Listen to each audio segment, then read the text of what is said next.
injured in an accident, one thing leads to another. Your injury leads to treatment. Treatment leads to hospital bills. Bills lead to debt. Debt leads to stress. The advocates can help relieve that stress. Having an advocate attorney on your side leads to faster resolutions, fair outcomes, and a peaceful recovery for you. You deserve an advocate. This is the Monty Show, the truth in sports talk streaming.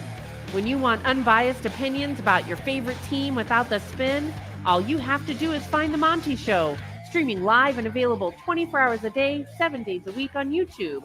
And now, here's Monty. Hey, the Monty Show live on Wednesday, September 3rd, 2025, and another day, another completely falsified and made-up story about the Utah Utes. It's amazing.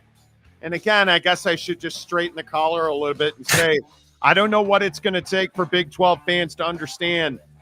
The University of Utah is good for this conference, and y'all should stop trying to get them out because you just might get what you wish for.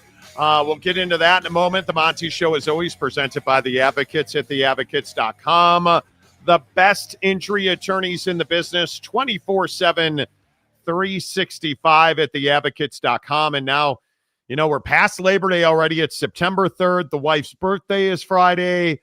All kinds of craziness going on. Football's back. Everybody's back in school. The hustle and bustle. You got to be careful when you're driving. A lot more kids walking to school. A lot more kids scootering to school. Almost got clipped last night. Driving out of my garage. This kid went flying without looking. Dude, you just don't know how fast things can happen, both for the good and the bad. If the worst happens, be ready. Get to theadvocates.com where you can get clear, risk-free advice 24/7, 365, and it won't cost you a dime. Zero risk. That's the best thing. When you are in a situation where you need somebody who's fought that fight, they've been there, they've done that, and they're not going to ask you to pay them a penny out of pocket, hell yeah. Get to theadvocates.com, a clear, risk-free advice, 24/7, 365. No chatbots either. You get a real live attorney at theadvocates.com. All right, let's get into it on the University of Utah. I just don't know how many more times this nonsense is going to come up. And I almost feel bad when I reach out to the people I know up on the hill at Utah, and we talk about your mom, my mom, their mom. Like, we talk about a garden variety of stuff, and then ultimately I have to ask the question, so, hey, another jackwagon from the Locked On Shitty Podcast Network is reporting that Utah is leaving the Big 12 to go to the Big 10. And again, I say, the people at Utah just chuckle and laugh. Because I was told today unequivocally that Utah and the Big Ten have had no conversations recently about joining the Big Ten in the future. Utah sources and multiple sources unrelated to each other have told me straight up that Utah has not spoken to the Big Ten about joining that conference since the meltdown of the Pac-12. I know that. And if you watch this show, you know that.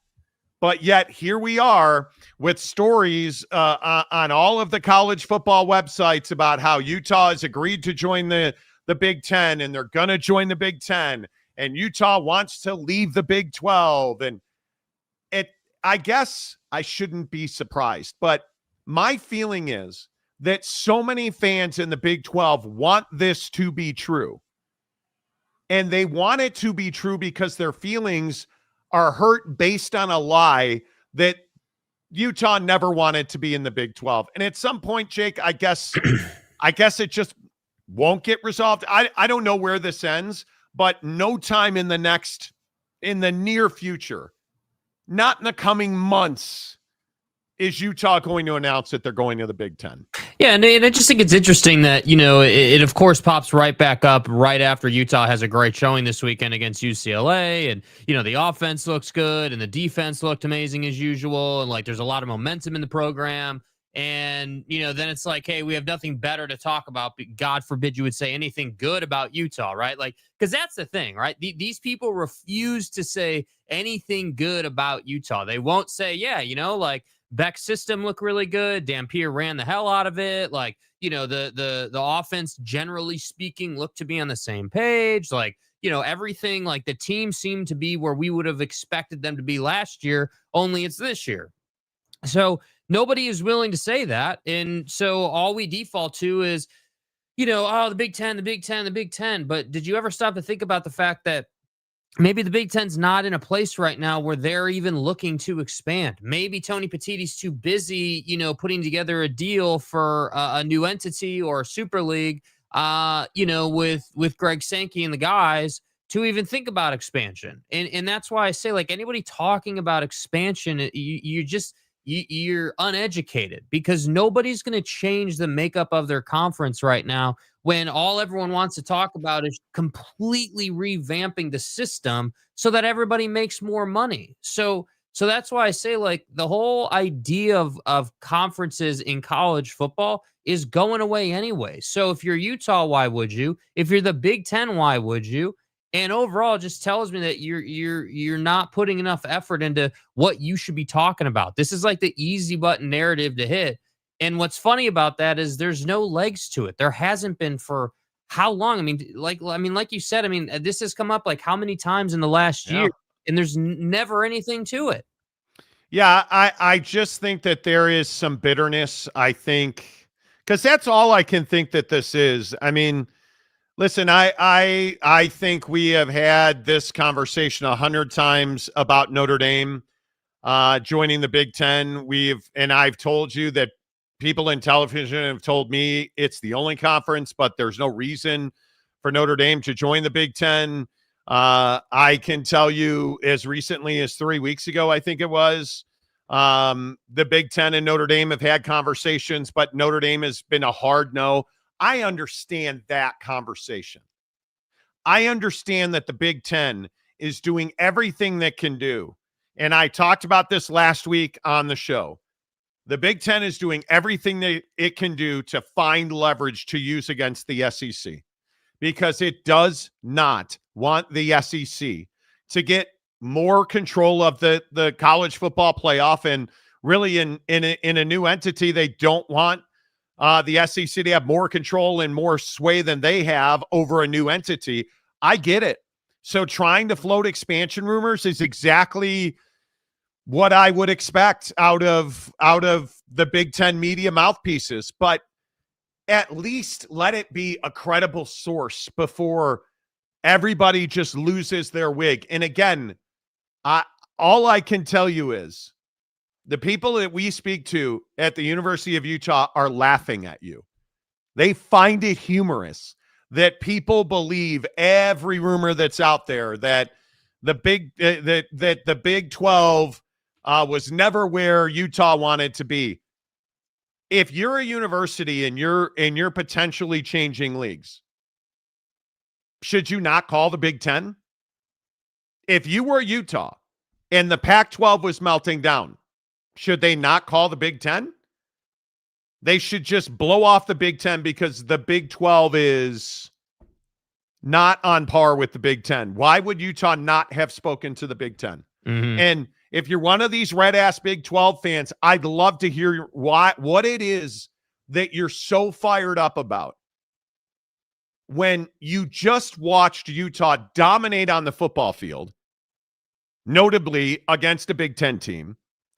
You're looking at a situation where Utah unquestionably is very good for the Big 12. It's one of the best football programs in the last decade in the Big 12 conference. They might be the only true program you can count on to do everything that has to be done to win a football game every year. But yet you're trying to find the quickest way to open the door and help them out. And it's because you just bite hook, line, and sinker on every single Big Ten rumor. Do you know how many Big Ten rumors there are out there? Oh, North Carolina, Florida State. Like, do you know how many Big Ten rumors are Miami.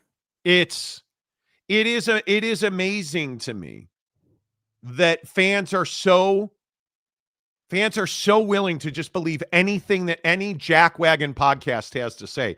And I don't even try to hide it anymore. If you are watching Locked On Podcast, you are wasting your time. I mean, I don't watch them. Frankly, I used to watch several, and they're just full of fluff and BS. Locked On Big 12 might be one of the worst podcasts I've ever seen.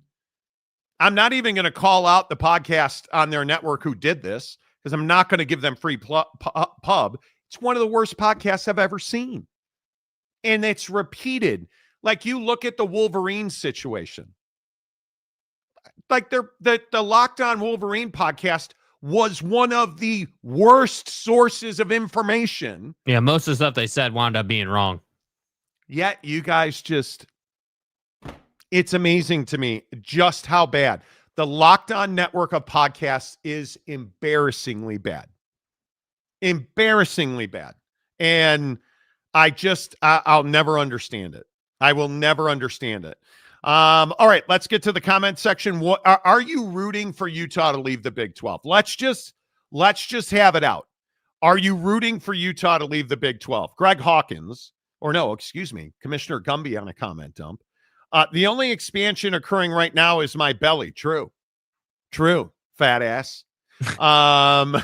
Greg Hawkins, are we already doing this again? I just finished getting off the last realignment carousel. Yes. It's like it never ends. Every day, Greg. Every day. You should know better by now. It is so frustratingly annoying to me. It never ends. Conundrum, Big Ten will fly in Washington, Florida, California, and New York. There you go. You know, Mike Smith, a lot lizard union was more powerful and more truthful than the Pac-12 Baghdad Bob reports that kept saying the Pac was getting a huge contract and nobody would leave for the Big 12. Nobody. You know, it's amazing. Big Daddy Dallas. I would love Notre Dame in the Big Ten. I don't know if we'll ever see it happen, though. Listen, as soon as we get a football coach, I think we can start talking Notre Dame football again. It was interesting. I had a text exchange this morning with a fellow Notre Dame fan. And it's getting around a little bit, I think, in Notre Dame circles that Marcus Freeman, he's just not the general in command. He's not the guy that's like the overseer. Well, the defense is over here and special teams, and he's all in on defense and has very little say of the offense. It's wild. Are you in a better mood today? I would be worried if I were you. Because funny enough, I also think it's starting to get around to this belief that, yeah, Carson Beck didn't have some great performance. And I know I was the only one saying that yesterday, but it was interesting listening to some of the national conversations. Turns out people now who've had time to look at the game film don't think that Carson Beck had the greatest performance. That Aiden Schuler non-interception or non-hit, I don't even care that Schuler didn't try to pick the ball off. He just watched it be caught, right? And Notre Dame fan on that play wants to argue it was not a catch. That was a spectacular catch because I saw nothing that made me believe on video it wasn't a catch. What I saw was Aiden Schuler had the best front row seat. I wondered if anybody asked him if he thought it was a catch. That's the play where you're like, okay, at some point, Notre Dame might want to play football in the secondary. Like it is. And I enjoy now that I know that so many Miami fans watch this show, and I appreciate it. I do. The first part. There's nothing that you saw against Notre Dame on Sunday night that should make you think that Mario Cristobal has done some great job building a football program. because you have a long way to go. And if anything, because Miami fan was out in the ethos talking about how Miami's already won the conference and just give them the college football playoff championship trophy. And they're not going to have time to worry about the college football playoff because the University of Miami is going to go into the AFC East and they're going to replace the Dolphins and they're going to win the Super Bowl for the next 10 straight years. And they're going to win the Heisman Trophy and they're going to win the MVP and Carson Beck's going to be the MVP of the league. And they've got the best defense in the NFL and they're off. I'm probably a little carried away, but my point is you'd have thought that Miami won the national championship. Now I'm flattered that so many Miami fans think that highly of Notre Dame. But we'll see. The weeks will be telling. Yeah, I mean, I just will be telling that, you know, Carson Beck was never going to be like a Heisman Trophy contender or anything like that. And I think what's frustrating is that, you know, I didn't even mind the game that Miami played because I wasn't expecting them to be some great team. I mean, yeah, you're not a Mario Cristobal guy. Yeah, I mean, I flat out said on Friday that you're going to have to show me that this is that this team you've put together is even close to last year's team. And I just don't think they are. I think, you know, I don't think Carson Beck's anywhere near what Cam Ward was. I don't think you've got anybody near as good as Restrepo was. Like, I don't think you have the run game, but that doesn't mean your team sucks. That just means you're not quite playing the same level of football you were. And I think what's hard is that I do agree with the assertion that offenses are behind defenses right now in terms of performance and how they're playing and everything. They're still working out some of the wrinkles and the kinks, if you will. But overall, I mean, I just felt like it should have been a thing where Miami won that game like 21-24 to like 7, you know, like you should have won that game by like 2-3 possessions. Yeah. Should have dominated. And, you know, the second half situation where, you know, you've got, you know, Carr almost getting paralyzed at the 2-yard line with the way he was diving and then inevitably goes in and scores. And I'm like, yeah, man, like, I just, this is not what last year would have been. And that's why I say, like, yeah, you got the win and you deserve credit and you won a big game, no doubt about it. But I don't have faith that, like, you're going to have to show me, you know, that you can beat Clemson. You know, you're going to have to show me, and hell, let me just get this out there. I mean, does anybody really think that Miami's beating Florida State after what we saw against Alabama? I mean, that's, you know, that's that. So that's why I say I agree with everyone who's like, hey, it's week 1. Like, we don't know. But I think that that's kind of an excuse to hide behind. I think that there are things that we do know about certain teams. Like, we do know that Miami's offense is really trudging right now. They're not an explosive offense. They're really having to work hard to score. Just the same way we know that, you know, in Tuscaloosa, there's a lot of questions. There's a lot of paranoia. Like we know these narratives. So I just think that, like, this Utah situation is just another narrative being brought up because OG Big 12 fan doesn't like Utah, because Utah's fans were a bunch of red asses on Twitter when they came into the conference. And you're not wrong. Thank you. You know, and then you flopped. And so now this year you're off to a better start. So I think that's what we're dealing with, honestly. Yeah, I don't know. I think there's a lot of storylines coming out of games. And real quick, because Miami fan yesterday was saying that I did not give proper respect to Malachi Toney, which is not even close to reality. I think Malachi Toney was probably the best offensive player on the field. So let's just make sure we all know that. The Buffalo Hunter, TDS fans are the ones fired up about it. TDS fans. I don't know who that is. Let's be honest. Most Big 12 fans do not Utah at all. They are just pissed about how their fans badmouth the conference. I don't disagree with that at all. I think there's a legitimate conversation around Utah fans absolutely destroy the reputation of the University of Utah. I don't even think that's outlandish. I think that's just facts. I mean, I don't know. I mean, you tell me. Miami to the Big Ten sounds more realistic and more something I would do. I mean, I think Miami's a fantastic. How do I say this gently? I want Miami. I want Miami football to be good. College football is better when the Hurricanes are good. The problem is that the politics and the political climate in South Florida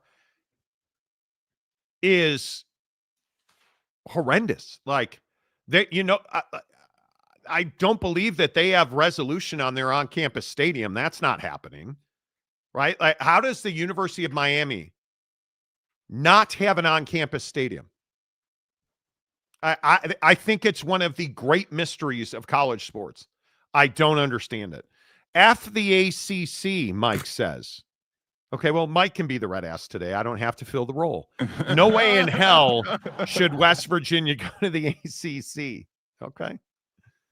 Okay. I'm not playing the what if game. Greg Hawkins, Locked On Cubs is good. Don't listen to it. I listen to Locked On the Score Sports Radio 670. Rock and Rant, it hit or miss Big 12. Locked On is clickbait as hell. He's a clown. Locked On ACC is pretty solid. This I agree with. See, Rant, I think you're right. There's so many of them that are so bad. I've kind of cashed out on it. Like, Locked On Big 12 is just a horrendous show. Like, it's not personal to me. I don't know the dude. He talks about us constantly, which I appreciate. That show sucks. Like, it is unlistenable. And you don't hear me say that about anyone. And Illumin Dursky, hello. No, I want the Big 12 to thrive. I think college football needs a new entity that creates a league. As simple as that. Yes. As simple as that. West Virginia does not meet academic standards for the Big Ten. I would agree with that. Major letdown. Oh, I'm sorry. Utah and BYU stay put. Okay. Jedi Buck, Monty looking slimmer. Well, I'm on my deathbed today, so that could be part of it. Still got my lift in this morning, but today's been one of those days where, you go to bed and you're like, I'm ready to sleep, like a hibernation kind of level sleep. Yes. And I went to bed last night, slept like ass, felt terrible, had acid stomach all night, never have acid stomach. Like, it was brutal. And this morning went to the gym, felt terrible. Came home, took a shower, felt terrible, laid down for like 2 hours, felt terrible. Like, are these? Do you think this is the GLP-1 thing, or this is just generally? Like, no idea. Could not tell you. Do not know. Connor Stallions. No rational 12 fan wants the Utes to leave. Oh, I disagree. Rational. No intelligent Big 12 fan who knows college football would be rooting for the Utah Utes to leave this conference. Because, the word rational is rich coming from Connor Stallions, Yeah. Big Daddy Magic. Or no, Big Daddy Dallas. Ooh, Freudian slip. Careful. I think Utah would be a great addition to the Big Ten. Fantastic.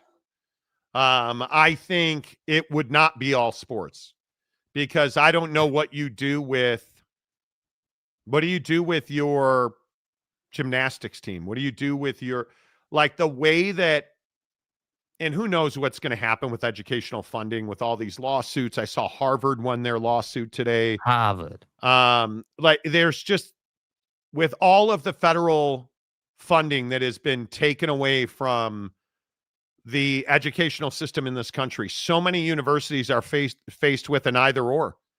We either educate kids or we have a swimming team. And it's just a brutal way to live your life. And there's just no way. It just shouldn't happen. The Buffalo Hunter, I'm not rooting for Utah to leave the Big 12, but if they get a chance to join the Big 10, it's probably better for business. Okay.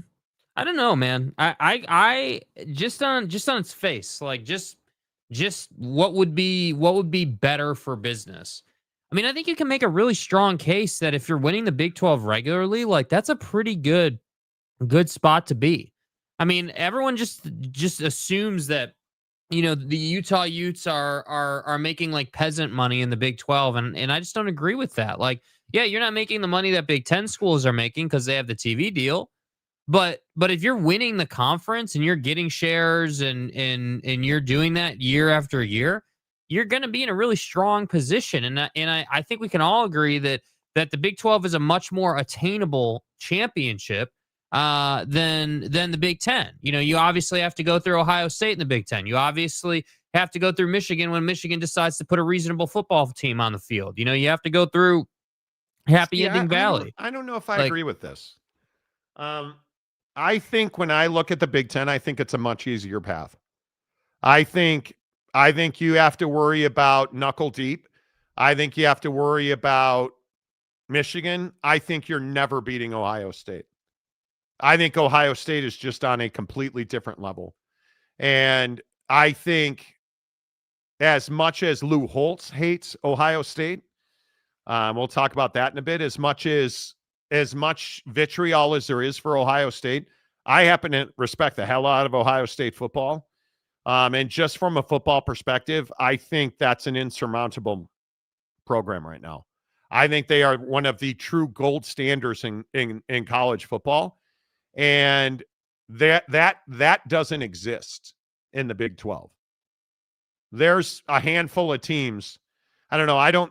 I've lost total faith in K-State, but if I said to you right now in the comments section, let's go 3. List me the 3 most likely teams to win the Big 12 conference this year. I mean, it's going to be a debate. It's going to be a debate, right? But if I said to you, hey, why don't you go ahead and list me the 3 teams that are going to win the Big 10 this year? You would almost immediately go, well, Ohio State. Mm-hmm. I mean, right out of the gate. I think you'd probably go Epstein Island number 2, even though we haven't seen him play any football this year. Length and girth. And then you'd probably go Oregon number 3. But if I were Utah and I'm in the Big 10, I think if Utah were in the Big 10 right now, I'd take Utah second behind Ohio State. I'm convinced their defense is better than Penn State's offense. And I need to see a lot more of Devin Dampier. I'm not ready to hand him a Heisman Trophy yet. But what I saw from Devin was incredible. The coordination, the schematics, the route trees, the offensive line is the best offensive line in the country at Utah. Like, I put him there. But if you said to me, who do you think is going to win the Big 12? Right now, I have no doubt it's Iowa State or Utah. That's it. TCU's not in that? No, TCU's going to have to earn their way back. I'm not. TCU is in a group with Texas Tech. I think Texas Tech is a show-me state right now. See what I did? Never mind. Right. I think Texas Tech. I think TCU, because there were so many questions about the way they performed last year, and now they have all these changes. Again, I love Hoover. I love him. I love Barron Morton. Yeah, they're not better than the Utah defense. They're not. And if we've seen anything, like, I look at K-State, no chance. Colorado, no chance. Cincinnati, Baylor, I'm telling you, the Auburn loss, that's just the beginning. Mm-hmm. The Auburn loss is horrendous in the way they lost that game. West Virginia, headed in the right direction with Rich Rod? Not yet. UCF, come on, man. I think the top cut is Iowa State and Utah, and it's mainly because I had a talk with Mrs. Monty last night. I am dumping her ass for Rocco Becht. Him and I are life partners now. Too far, probably too much. Anyway, the point is, I'm a huge Rocco Becht fan. That cat, if the game's on the line, I don't know how. He's an operator. I want Rocco Becht, the ball in his hands with the game on the line. I love Matt Campbell. I love Kyle Whittingham. I love that staff at Utah now is incredible. Like, those are the 2 teams. The other grouping there, absolutely TCU, absolutely Texas Tech. I really like what I've seen from Kansas. Surprisingly, right? I was a Kansas skeptic, but I thought they needed to do to Fresno State what Kansas did to Fresno State. So I'd put Kansas in the second cut. Yeah. But after that, is there anybody where you're like, oh yeah, they're contenders? I don't know that I can say that. BYU, everybody, and listen, I think you guys know I respect the hell out of BYU athletics. What you did this weekend is, you can just put that away because it doesn't mean a goddamn thing. What was it? Portland State. Yeah, who was it? 879-0. 69-0 over Portland State. That's not impressive. That's not. And I think you have a couple of games coming up here with Stanford Saturday. Then you're at East Carolina and you're at Colorado. All right, talk to me when we get to the 29th. If you're 4-0, we can talk. Talk to me when we get to September 29th. We're doing the show, and yeah, then we can make that decision. Was, I'd rather swap Northwestern for BYU though for the Big Ten. Yeah, I think when the new Ryan Field's done, Northwestern will be able to spend money on football in a big way, and you need the academics at Northwestern because, again, and I'm not trying to be political, the federal funding cuts that have come down, Northwestern is an ATM machine for research and medicine. And you need that in your conference. You got to have it. Dude that abides. I mean, according to BYU fans, Utah is a dick-slapping car wash, Mike. Well, I mean, I don't think that's how I would describe it. Who are you, Penn State? Okay. Northwestern owns dick-slapping shower car washes. Yeah, that apparently the head coach knew nothing about because he won his lawsuit when they settled, right? Wow, you guys. Conundrum. Penn State taught Northwestern that game, Mike. Bro, stop, dude. So-called experts. You know what's sad here, you guys? The Sanduscification of Mike Smith and every other fan in this convention. Like the Sanduscification. And I just want to say, Joe Pa knew. Yeah. Joe Pa knew. I would have chipped in for that boat this weekend if somebody had told me. Greg Hawkins, he's a sex machine. Utah is genuinely a good fit for the Big 12. Truth. Regardless of what the fans believe. Totally agree. Toot pants. But Monty, Utah wanted to get an invite to the Big 10 like Arizona, ASU, Colorado, Kansas, Iowa, and every other Big 12 team. You're not wrong, dude. See, this is the point. This is what nobody wants to talk about. This is what dude peddling, rumors doesn't want to mention, bro. Pedo State. Knuckle deep. Yeah, dude. I'm a terrible person. Bailey Dietrich. Utah would be an awesome addition to the Big Ten Conference. I agree. And I know this is a hot button on this show. I'm just not a believer in the depth of the Big Ten. I mean, if it's Minnesota, Monty, it's Indiana and Google me guy. Come on. Illinois. What about Illinois? I mean, come on. Right. And I think Illinois is actually halfway decent this year. We'll see. I need, in all seriousness, if we're going to talk about football in the Big Ten, we really need the sexual assaulters at Pedo U to actually win big football games this year. We need them to, if you want the Big Ten to truly be respected as an elite conference, Penn State has to be good. And I just don't believe that there's nobody, and maybe there is. I don't know if the Penn State guy is here today, but I don't know how many people are willing to make the argument that James Franklin's a championship coach. USC wouldn't hire him.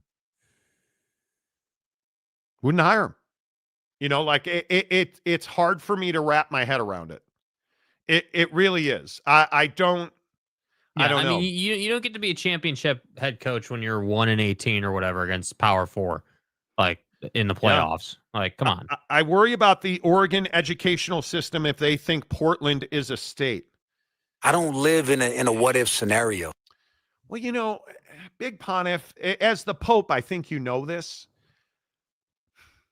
On the seventh day, God created Portland, which in and of itself is a state. And, you know, Rasheed Wallace is a pretty good player and stuff. Yeah. Portland is Portland overrated? A bit, yeah. Way too expensive for what it's not. Right? Like, and as somebody now who has my seed in the PNW, right? bro. Portland feels really expensive. I want massive tree trunks and the best weed. I've never smoked weed. It just felt appropriate. I want huge tree trunks. The biggest load that we've seen. Right? Like I want huge tree trunks. And whoa. See, the wedding ring flies off when I'm a hands talker and stuff. Anyway, yeah, my you're point is, handsy. Portland feels really expensive for no goddamn good reason. Yeah, a cup of coffee is like $10 in Portland, Monty. No good reason, but it is. I don't understand it. Seattle, okay, you're paying for Canada. Somebody's got to be their welfare Well, system. and you're paying for the big dumper, Monty. I mean, come on. Right? At least Seattle. Exactly, Jake. For once, you had a common sense thought. At least in Seattle, you have baseball, basketball. Oh, no, they moved. They lied to you. Clay Helton, you're a prick. Anyway, so you have baseball, football. You got Washington and Washington State. You know. You've got MLS and the that football. I was talking professional sports. Why bring up minor league sports? I don't understand it. Anyway, the point is, at least Seattle's a major market. Portland I don't know why we're riffing on Portland. It's fine. Tyler Stout, BYU violating the honor code against Portland State. What? I think that they were floating and earthquaking in that game. That felt too easy, right? No, I'm not doing that. You know, Miami was not better than the Notre Dame defense. FSU was not better than the Bama defense. Texas offense was too good for Ohio State's defense. And then they played the game, and you got to play the games, right? I think this weekend was very interesting in that I largely agree with, and again, I'll go back to Notre Dame and Miami. I think they were very even teams. I don't think Miami or Notre Dame played particularly good football. And had either one played particularly good football, this would have been a walkaway win for somebody. But they're two really average teams. And for me personally, I'm tired of hearing about how Notre Dame's an elite program because we're shit right now. Notre Dame is not elite. Notre Dame is not one of the best teams in the country. They're not. Because it's garbage. And I don't even know that it's garbage. What I struggle with when I look at the numbers on that game is it's unthinkable that you have a true freshman quarterback who's inexperienced as hell. It's unthinkable that the 2 touchdown passes you gave up were essentially Hail Marys that should have been intercepted, or at the least, you should have taken the head off of the human, and you just chose not to do it. And for us, again, I say we because I'm on the roster. I intend to bring it up in the team meeting tomorrow morning. We have the best running back in the country. I don't know that anybody argues that. Didn't give him the football. Just didn't give him the football. Right? I will never understand it. Yeah, it's stupid. I will never understand it. And I want to, and I feel like I almost need to, and I can't. I cannot wrap around my brain around the idea that you just didn't give him the football. I don't really get it. And that's fine. I'll just, it's fine. It is what it is. Conrad for $5. What do you guys think about Cal's freshman quarterback? I don't know how to say his name. Isn't it like Saga pooed in my belly. I think I have to look at it to say it correctly. Hold on. He's really good, but his name is Jaron Kiawe Sagapolutelli. Who the fuck is that guy? Nah, bro. We're Gumby, I apologize. Dude.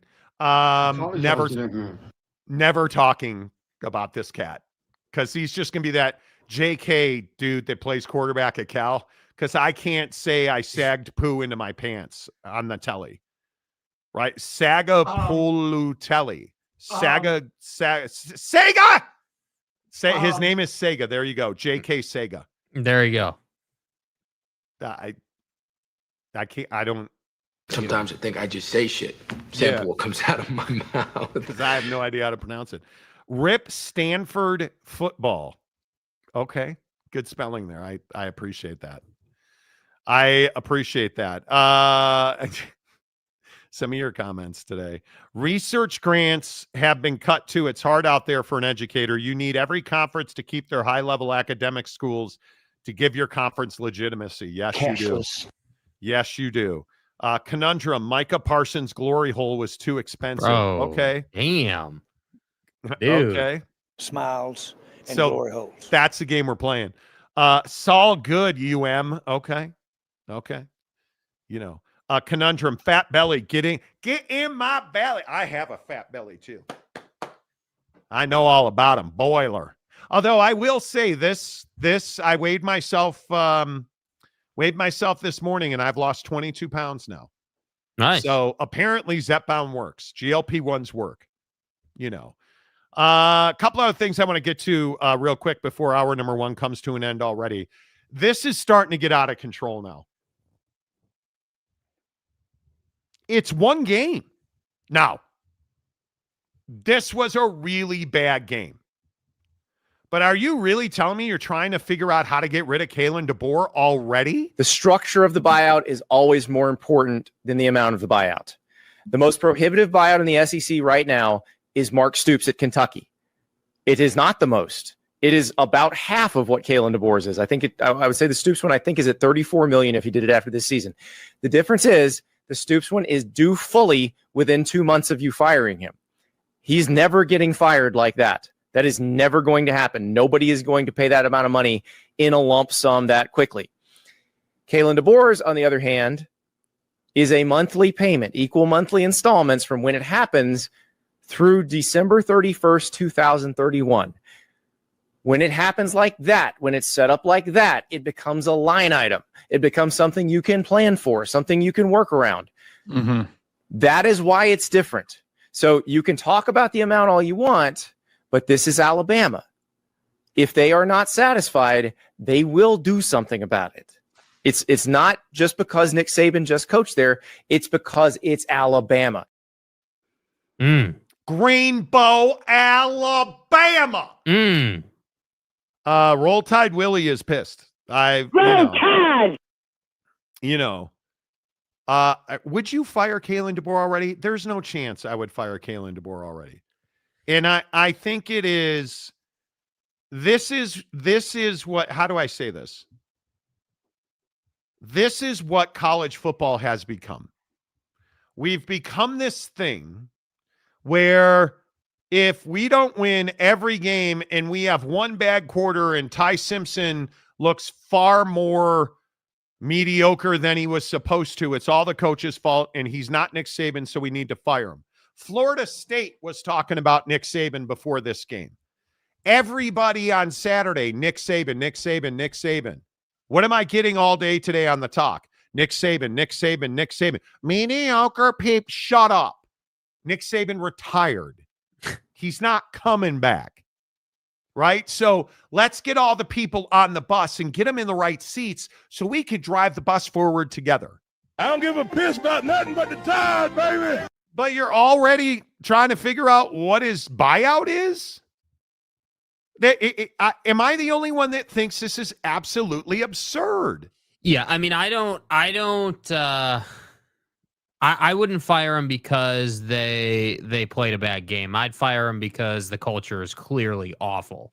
I mean, you look at all the video coming out. Here we go. Well, you can disagree, but you can't get away from it, dude. You came to understand a certain benchmark of success. You came to understand how things were done a certain way, and now they're not being done that way. And now you look terrible against Florida State, and it wasn't even all that close. That's a game that people expected you to win, and not only did you not win it, you lost it, and you lost it in, I would say, pretty easy fashion. It wasn't like that came down to the last possession. All right. Admittedly, I'm stupid. I don't even disagree with you on that.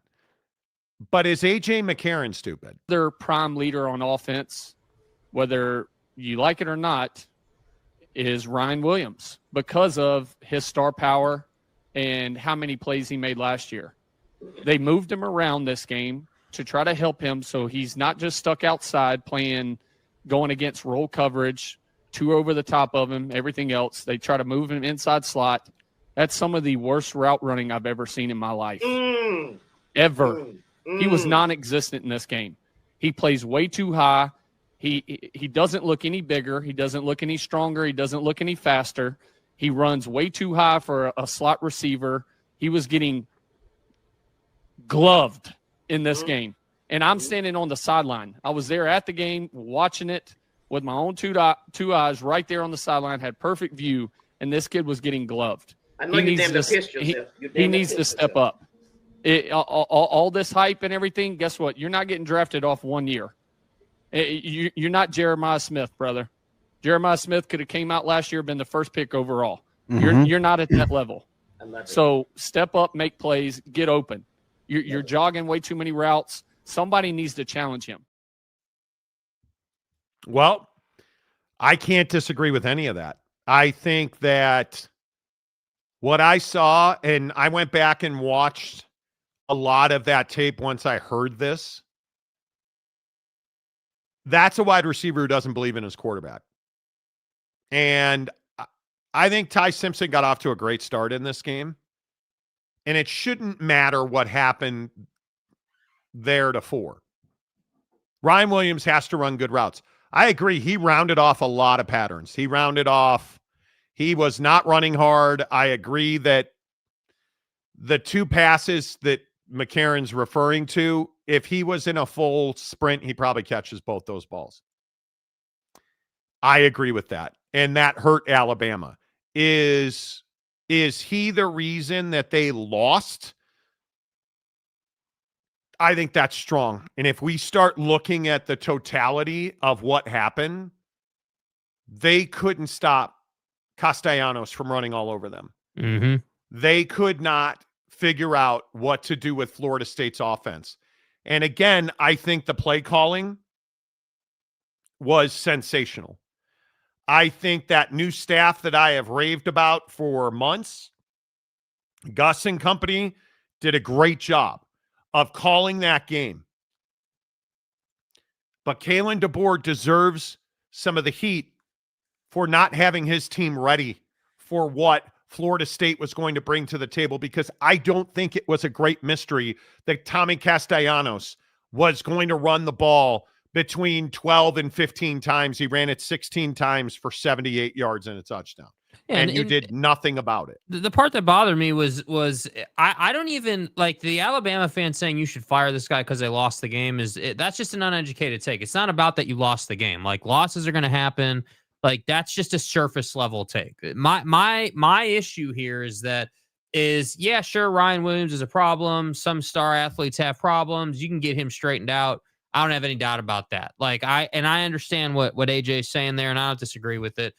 But I do think, I would agree, the defense is sort of the prime example of what my issue is, which is, dude, you guys weren't playing hard. You guys were not, you were not getting off the blocks. You were not hitting. You were not, your tackling form wasn't good. And so a guy in Castellanos who, again, with all due respect to him, can run a little bit, but it's not like he's out here being the best, running quarterback we've ever seen.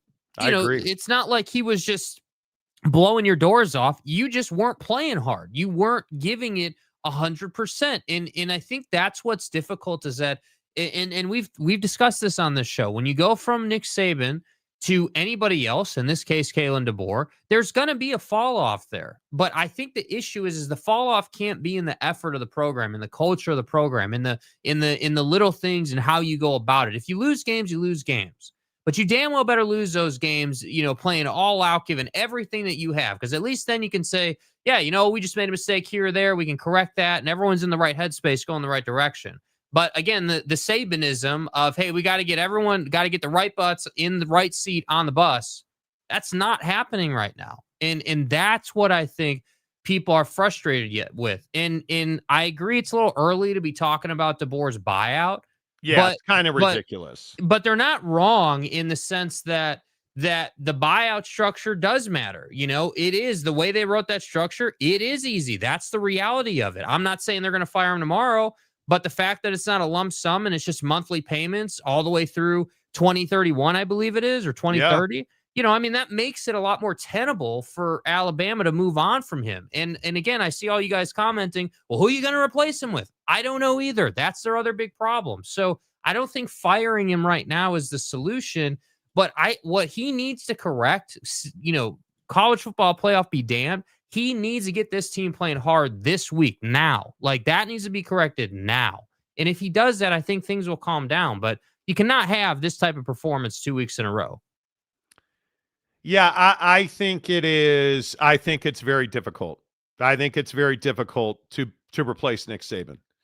And I know we've talked about this repeatedly, and I know that everybody wants to make it out like it's just a guy. It's not a guy. It's the single greatest ever. I agree with anybody that is saying, who do you replace him with? I brought this up yesterday. If you're going to fire Kalen DeBoer and pay all the money that it takes to pay him, Jimbo Fisher ain't the guy I'm calling. In all seriousness, if you're firing Kalen DeBoer, it's two guys, Kirby Smart and Steve Sarkisian. And why would either leave their current gigs to get the one at Alabama? And that's the thing I can't wrap my head around, because I'm not calling Marcus Freeman. I'm not calling, like I've heard so many people say that Marcus Freeman's the next big coach when a program opens up. Based on what? Is Marcus Freeman, and maybe this is where I'm a little myopic and I need you guys to set me straight. I look at Marcus Freeman. He's not good enough to be the head coach at Notre Dame. And I don't think Notre Dame's Alabama. We haven't been a dynasty in since Marcus Aurelius. Yeah, I mean, I think what people say is like, hey, they, the defender of Marcus Freeman is saying, hey, well, he went to the national championship game essentially without a competent quarterback, a running quarterback that can't throw. I mean, that's what the defender says. But I'm with you. I don't think that's a credit. I think that's an indictment on Marcus Freeman, because you are Notre Dame. You should have better quarterback talent. Yet you have a defensive-minded head coach who, in my opinion, is not you said it best earlier today. I think you said it. He should not be your head coach. He should be your defensive coordinator, right? Yes. Where his some guys mentally as coaches just don't have the, they just don't have the perspective or the vision to be the head coach. Now you put him in a coordinator role, and all of a sudden it's like Chip Kelly, right? Chip Kelly should not ever be a head coach, but you put him in the offensive coordinator position, you got the best offense in the country, and so that's why I say I don't think the whole, hey, he got to the national championship game with Riley Leonard, who mom texted him he sucked all the time. That's not a credit. That's an indictment. And the only guy that I think it's a short list. I think it's like 3 people. And I know we disagree slightly on this, but Dan Lanning would be my first call. I would call him again. Say, dude, bro, we want you. He hasn't won. Yeah, can you realistically, and you got the guy who was at the time was better than Dan Lanning. Mm-hmm. Now you're going to fire that guy to hire Dan Lanning, who still hasn't won anything. He got run out of the college football playoff embarrassingly last year. I want people to understand this. Hold a higher bar. I'm not calling Dan Lanning for the Alabama job. He said no already. And it's not like he's the best coach in college football. I'm Alabama. Who's the best coach in college football? Call that guy. Yeah, but the two who are the best are not available. They're not going to leave. That Kirby, you and, know Kirby of. and Ryan Day are not going to leave. Okay, cool. Let's call Kirby, have him say no. Let's call Sark, have him say no. Then let's move on. But you know what the problem is? You won't call those guys. The bar's too low. It's why Dave Aranda is still at Baylor. It's why, again, Mike Gundy is still at Oak State. It's what Jake and I have talked about on this show forever, dating. I'm going to stick with the girl that makes me unhappy because I don't want to go looking for a better option. That's exactly what college football has turned into. I'm not going to do this because I don't want to go and do that. If you're firing Kalen DeBoer, you better have Kirby Smart already in the pipeline. Because short of Kirby and Sark, Lane Kiffin is not the guy. I agree he's done amazing things at Ole Miss. And is he the same guy who walked out on Tennessee? Probably not. But isn't just it by your metric there, right? Dan Lanning hasn't won anything, right? And that's true. He did get run out of the college football playoff. That's true. Ohio State embarrassed his program last year. That's absolutely true. But by that metric, then that's excluding so many guys. I mean, you know, obviously Sark has done a great job at Texas, but they haven't won yet. Like you haven't, you know, and you're not wrong. Kalen DeBoer goes to the national championship game and loses, and that makes him, you know, air quotes, better than Dan. But the reality is they're the same. You have not won anything. And look what happened when the outsider, because that's what you're hearing. You listen to Feinbaum, and yes, I freely admit I listen to Paul Feinbaum on a regular basis. Well, Monty, this is an SEC show. You know that, right? That's correct. Now apparently we're going to be an Alabama show. And you begin to understand how many Alabama fans call Feinbaum and say he's an outsider. He's an outsider. He's an outsider. About Kalen DeBoer, he's an outsider. Feinbaum. He's an outsider. Lane Kiffin's not an outsider? Oh, but he was on staff at Alabama. Kirby Smart went to Georgia, if I remember right. Right? What you're telling me then if it's only Alabama connections, we should call fucking Forrest Gump to coach this team? By which I mean Dabo Sweeney. Who wants Dabo at Alabama? Does that light your fire? Oh, Dabo Sweeney, I gotta have him because of that NIL money he brings in. Yeah, I mean Kirby Smart was on Saban's staff. Like what do you mean? Like I don't know. I struggle with the concept of getting rid of DeBoer. Not because it's too soon. I'm always an advocate of do everything you need to do when you feel you need to do it, right? And yeah, that was saying that's an embarrassing loss was strong, but that was a pretty ugly loss for your program, dude. And that was an embarrassing loss. Well, Alabama's loss. Yeah. Oh, humiliating. They got humiliated. And I don't even care that it's on the road. You got to compete. And their guys didn't compete. And again, just to clarify, my point on Kirby is I understand that he went to Georgia. He's a Georgia alum. I understand. I think I want to say he's from Alabama, but he graduated from Georgia. Are you going to leave your alma mater to go coach at Alabama when it's Georgia? Probably not. There's not an easy answer, but it's what I keep saying about, and pick your guy, Marcus Freeman, Wolf, I don't even care. Pick any coach you want to point to. Is Steve Sarkisian a good enough coach to be the head coach at Texas? Yeah. Yes. Not hesitating. Yes. Is Dan Lanning a good enough coach to be the head coach at Oregon? Yes. Is Kalen DeBoer a good enough coach to be the head coach at Alabama? I don't know. But one game to start a season at Florida State is not a no. He's not good enough. Yeah, but it's saying it's one game. I think saying it's just one game, though. Is this not a snowball effect from not making the college football playoff? You don't make the playoff. Now we've lost this game. Like I think that's what has people struggling is like, Like this should have been, hey, like this game should have been, hey, we didn't make the CFP last year. And remember what the narrative was. Oh, hey, like we should have made it. Hey, Kalen, totally get it, dude. You should have made it. Strength of schedule, clearly more deserving than some of these other teams. That's not on you, bro. Like we totally get it. And the narrative was, hey, we're going to come out this year and we're going to dominate and we're going to have a one-loss season or whatever. We're going to have one of those seasons where we answer the bell and like, really put pressure on them. And, ultimately, I just think that it's people have expectations of Alabama. And I just don't think that there's any way to fill the Nick Saban shoes. They're unfillable. And ultimately, you never really had these problems under Saban. Did you have some seasons where you didn't win? Yes, you did. Did you have seasons where dudes weren't trying hard? No, you didn't. And that to me is the biggest issue. Yeah, I just would again encourage you. I would be very careful what you wish for if you're a Bama fan. When you guys realize that Kirby Smart was Nick Saban's DC, like he knows the Sabanisms. There's a reason that Kirby Smart is as good as he is. Like in what's hard is that if you're Kirby now, I don't know that you can go and coach at Alabama after what you've done at Georgia. That doesn't work, man. That's not how a career. Gotta call him. I mean, sure, you got to call him, but does it make you feel better if you call him and you say no? Is that like some box to check? That's where I'm just like, okay, call him. You know he's gonna say no. So all right, cool. Like, but there's not another guy. There's not.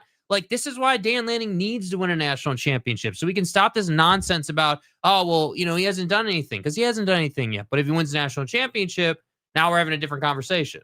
Yeah. And that's, so I feel like that's what Alabama's going to have to wait for, is one of these guys, Sark, Dan Lanning, Lane Kiffin ever decides to do anything. Like, these guys got to start winning national championships to be considered. Yeah. Pirate Mitch, did you see the boosters' comments on the behavior at the hotel the night before the game? No, I heard it on the Feinbaum show, though. I did hear about that on the Feinbaum show. Yeah, coach's fault. Yeah. Sean McJunkin. Okay. Dan isn't going anywhere for years. Kids are in school and he's not moving them again. Yeah, we always say that. And I still am to this day in shock that he turned down the Bama job, but maybe that's why. Sean, you could be right. No doubt. Are Alabama fans okay with being in the 11 to 20 ranking of teams? No. I think dropping a coach like that is insane, but Alabama fans and boosters might demand more between now and the end of the season, as they should. Chuck B., how are you, bud? Gus was in heaven. He knew they had no answer. Yes, no doubt. No question about it, dude. And I agree with what the broadcast was saying. I mean, it harkened back to the Auburn game, right? Where you ran that kickback and, that iconic moment. I mean, you could just see him just oozing with enjoyment watching that game. Yeah, Alabama, I don't know, man. I look at these situations and I just say to myself, Kalen DeBoer is a hell of a football coach, and it's going to be tough to replace him. It's not like replacing Nick Saban, but do you want to be the guy who replaces Nick Saban, or do you want to be the guy that replaces Kalen DeBoer? Obviously. So it's a better job now than it was when Kalen got hired. I don't think they should fire him. I want to make that sure. Kiffin for sure. Two Pants. Nick Saban is a better man. Yeah, man. I mean, he is impossible to replace. Like, he is. No doubt. Nick Saban is a better man than you are. Yeah, I'd really like to see what Loxley could do with elite talent, where you got to get hired. Right? Matt Campbell to Bama. He'd be one of the guys I'd call. I said that yesterday, and Jake said I was stupid. So, but like, how are you? Yeah, he called me. He said I was unintelligent. You cannot sit here and be like, "Yeah, wow, Matt Campbell, I call him." But Dan Lanning, I don't know. He said I don't. Jake said I don't know. You can't do that, dude. That's just not. Come on, dude. What does that mean? Can't do that. What has Matt Campbell done? Like, what has he done? Okay. See, what am I supposed to put guys in the NFL, one conference Dan Lanning's done that too. Dan Lanning. Like, okay. Has Matt Campbell even been to the CFP? You're really questioning Matt Campbell as a football coach. I'm questioning him as the Alabama coach, man. Matt Campbell is, I mean, I can't. He's a really good football coach. That they win at the highest level? No. Didn't they win the Pop-Tarts Bowl last year or something stupid? Mm-hmm. Nobody's playing for the Pop-Tarts Bowl. But he has consistently put himself in a place where that program is putting guys in the NFL and competing for the top of the conference. And I do agree that, hey, it would be nice if they would go to the CFP every year. Well, it'd be nice. He was 11-3 last year and didn't go to the college football playoff. Finished 15th in the country, 9th in the country in 2020. He's had some good years. I agree. Could he do more? Yes. He's 101-66 as a football coach. That's not bad when we're talking about Toledo and Iowa State.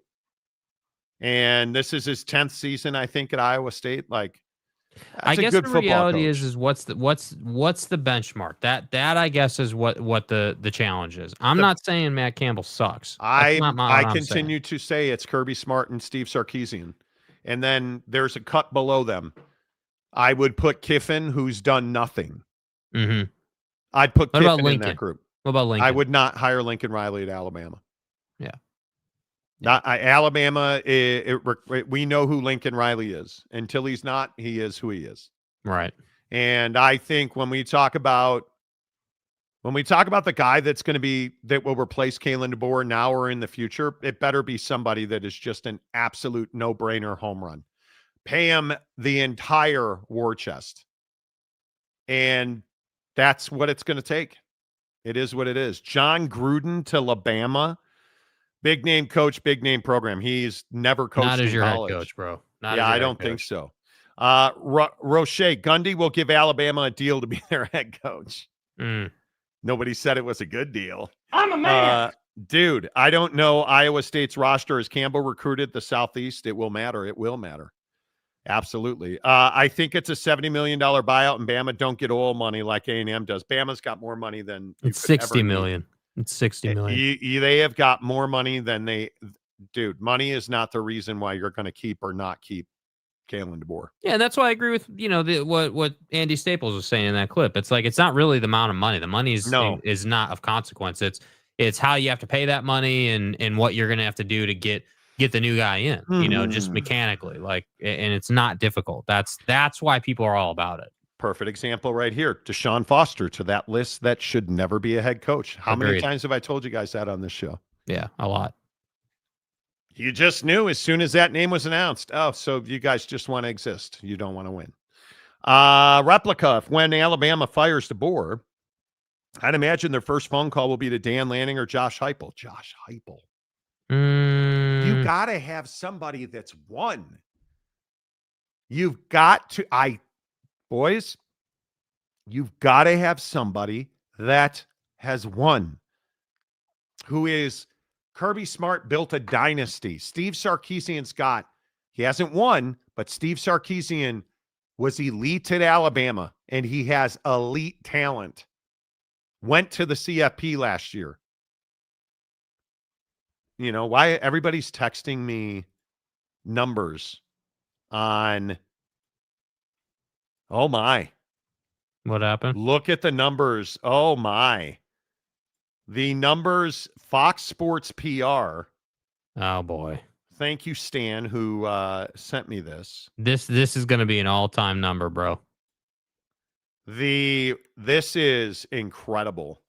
But isn't this why you hired Dave Portnoy? No, it's not. Isn't this why you booked Ohio State and Texas in week 1? Look at this number. And look at the number for Big Noon Kickoff. That's a ton. Oh my God. Texas, Ohio State, 16.6 million viewers. Most watched week 1 college football game on any network in history. Big Noon Kickoff, 16.6 million viewers. Wow. Third most watched regular season college football game ever on Fox. Peaked at 18.5. Most watched week 1 college football game on any net in history. That's incredible. Bro. Yeah, I mean, like I said, I don't watch Fox for talking head shows. I watch Fox for football. So I'm not surprised by this at all. And obviously the matchup helps a ton, of course.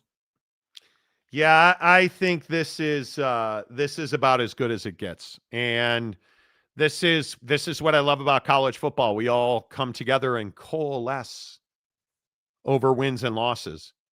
That's an incredible number. Wow, 16.6. And the problem is I just don't think Portnoy had a lot to do with that. I think that's the matchup, man. Not at all. That's the matchup. I agree. It's Texas and Ohio State. I know you guys hate it when I say it. Texas and Ohio State, they both draw huge TV numbers. Huge TV numbers. Look at the Ohio State fan base on this show. It's huge. Like, you look at our comment section, and Ohio State is huge. The state of Texas is now the second biggest demo on this show. Like, it's wild. Utah not leaving the Big 12. It's all fake news. Fake news. Could absolutely be. I don't believe they're leaving either. And I appreciate you being a member of the show for 6 months. David Persons for $2. Monty lost 22 pounds. So say something nice about TCU. Bro, Dave, you were late yesterday, bro. We glossed TCU for like 20 minutes to start the show, man. Like, I go think back I'm and sick listen. today because I can't swallow correctly after what I did to Josh Hoover on the show yesterday. Yeah, there was a lot of hoovering happening. Ho ho! Sucking a ding dong. I think they're in the second cut of teams in the Big 12. I think Utah and Iowa State are the elites, and I think then there's a second cut, and TCU and Texas Tech are in that cut. And I agree with that. And I will say, David, I'll appease you. The TCU defense did look better, but it was against UNC, so we need to see how they fare against a more potent offense, and how disciplined they are to their assignments on defense. So we'll see. And Texas State is still the 7th best team in Texas. Brother. David and everybody else, can you believe that cat said that? We're the 7th best team in Texas. Stop disrespecting us. Oh, we're not disrespecting you. We're giving you the exact respect you deserve. Shut the fuck up, Like, Donnie. what are you thinking? Chris Hooter. To be fair, Bama has very slowly but steadily slipped. Even with Saban, you could feel it since their 2020 COVID natty. The coronavirus. Just more parity today. Yet Ohio State just keeps dominating. Texas keeps dominating. Yeah, I think that Bama's peak was, I don't remember the year, but it was the year, might have been 22, where it was Georgia and Bama for the SEC championship game. Everyone said Georgia was going to blow them out. Georgia was going to roll them. Georgia's the best. Kirby's finally going to get over. And then Bama just goes out and finds a way to win that ball game. And I think they won it by one possession at the end there. 2023. Yeah. I mean, just that to me was the peak of Saban's powers. That's a game they never would have won without Nick Saban. And they go out and figure it out. And he, promptly retires off of that, which, I give him a lot of credit. Yeah, I think it is. I think it's amazing. I think if you look at Alabama, and I'd have to look at Saban's coaching record, but I think he lost less than 30 games at Bama in the 230 games. I think he lost 29 games, lost less than 100 as a college football coach in general. I think he lost less than 20 games in conference. I said in conference. Yeah, bro. Like, the guy, I think 1 year in his, how many years was he at Bama? Something like 17, 18 years. Outside the top 10 once. One time. Kiss my butt. Bro. Are you kidding me? 6 national championships? Come on, dude. Come on. Like you're not replacing that. You're not replacing that. And I think we need to remember that. Yeah. You're not replacing that. Real quick on this big noon kickoff number. Do you guys look at this and is this an, I mean, it's an unequivocal win for Fox, but did you watch more big noon kickoff than you had previously? No, I didn't. I didn't watch the Portnoy introduction live. No. I turned it on after I saw the introduction on Twitter, and I turned it on. And I was like, all right, let me see. And I tuned in when he was talking all that junk to the crowd behind the set there. And I was like, yeah, dude, like, I'm just not really, this isn't my thing. And I'm not saying that Portnoy's a POS or some bad guy, but like, it just wasn't. I don't mind saying that. He is not he's not the greatest guy. I can tell you that. Yeah. It just really wasn't my, slice of pie. And I flip over to game day. And again, I'm not a huge Pat McAfee guy either, but slice of pie, I flip over and what are they doing? They're talking football. So what do? I keep listening. So, it's not that hard to understand. Yeah, I don't know. I don't know how to feel about it. I just think that it was a huge game. I rack this up to the huge game. I did not watch. I watched a little bit of Corso on game day. I didn't watch any big noon kickoff. Yeah, I didn't watch any of it, and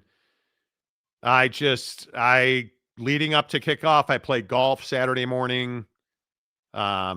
Worked in my garage a little bit, and then the game was on.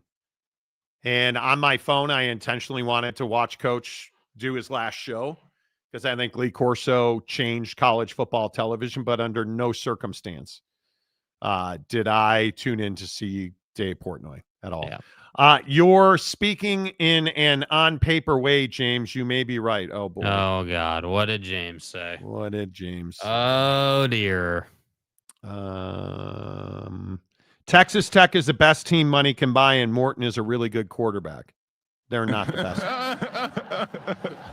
So we haven't seen them play a real game, and you've already cemented them as the best team in the conference. Wait, I thought you were a TCU fan. No, he's a Kansas City Chiefs fan. Saban pulled the pin at the right time before the NFL minor league model took over. Totally agree. Texas Tech cannot be considered as elite without a couple of seasons of prove it, James. No team can. We're not going to crown Texas Tech. They're going to have to take the crown. They're going to have to go and win games. And again, I think, James, you're rather emotional in your opinions, and that's fine. Texas Tech has done the job so far. 67-7 against Arkansas Pine Bluff. They've got Kent State this week. Man, must-see TV. Y'all want to play. Oregon State on September 13th. Wow, man. Oregon State's going to be a good game, actually. But nothing matters until you get to Rice-Eccles Stadium on September 20th. Doesn't mean a thing. It means nothing. Literally means nothing. Yeah. TJ Beck, if Jonathan Smith turns Michigan State around Bama, well, maybe. Yeah. Glazing Manning after losing yesterday, Monty. What about who was glazing him? Didn't glaze him at all. Glazing Hoover. I did glaze Hoover. Shouty. Hey, y'all. Alabama and Texas got money. Yes, Texas has so much money. Yeah, as you're well aware, Shouty. So much money. Like, come on. This ought to be a doozy. Did you just say only Utah and Iowa State are the only elite teams in the Big 12? Yeah, I did. I would say Texas Tech and TCU are in that top tier too. Do you know ball or no? You don't even watch football, Monty. Okay, James, I'm gonna give you the opportunity. What is it about Texas Tech that makes you think they're one of the the best teams in the Big 12. Cocaine is a hell of a Elite. drug. That they can compete with clubs like Iowa State and Utah, who we've seen them in games of consequence now. We've seen it. We've seen like Iowa State. And I know you guys at Oklahoma State, you've played huge games already this year. They went to Ireland and beat K-State 24-21 and then dominated South Dakota 55-7. Now this week they play Iowa. That's in Ames. I would expect them to win that game. I would expect Iowa State to beat Arkansas State and Arizona and Cincinnati and Colorado and BYU and Arizona State. And then they play TCU on November 10th. Kansas. And then, I mean, that unbelievable performance we saw out of you guys, Oak State to end the season. Just blowing the doors off it, you know? There's a real chance Iowa State goes undefeated. A real chance. Because notice I didn't say the 4 letters Utah on that schedule. Their toughest game, I don't think there's any question, is in Fort Worth at TCU. But when is that game? It's November 8th, excuse me. They don't play their toughest game until November 8th. And then you want to talk about Texas Tech. There's absolutely no reason to believe that Texas Tech is one of the best teams in the conference. On paper, great. Paper doesn't win games. Arch Manning would be the Heisman Trophy winner already. Right? You look at Tech's schedule. Oregon State is not going to be a walk. I think you're very fortunate that game is at Jones AT&T, because if that game wasn't in Tortilla Town, we'd be having a different conversation. Right? I'd remind you, Baron Morton, as elite as I think he is, and I said yesterday, I think he's one of the best quarterbacks in the country. He doesn't stay healthy. And we have seen them play exactly 0 games this season. Because Arkansas, Pine Bluff, doesn't count. You don't get the benefit of the doubt on that. Nope. You know. James for $2. I'm officially a You're a demon? You're DMing students at TCU? That's kind of disgusting. Who are you, Matt Weiss? That's kind of disgusting. Chewy Gonzalez. I'm not ready to give Dampier the Heisman, but I'd let him date my daughter. It's a dangerous game, Chewy. He looked really good. He looked really, really good. Really good. Big Pontiff, do you think Utah calls the onside kick against Wyo for old time's sake? Oh, my God. I'm not afraid to die.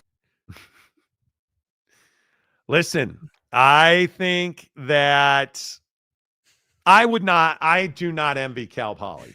For old time's sake. It's still one of the greatest red-ass coaching calls we've ever seen. I don't envy Cal Poly this week because you're going to get buried. I am stoked to see Jita Jits go to Laramie in 2 weeks. That's going to be a football game. And that's one that you cannot miss. You know. Fanboy Prime. We at Locked In not only have TCU versus Texas Tech for the Big 12 championship game, we have them also playing each other in the national championship. Okay. There's no question. Oak State James. Morton is a really good quarterback at Tech, and Hoover's a really good quarterback at TCU. Dude, you can't be a fan of every team, bro. Like, how many teams, dude? Like, how? So let me get this right. And you tell me. Zane Flores is a god. And my God, we have the best wide receiver room in the country, which was followed up with a winless season. Hi, this is James. Welcome back. Preston Stone's cock needs to be enshrined in gold because he's amazing. Yay! He promptly sucked against BYU, lost his job, didn't get back on the field.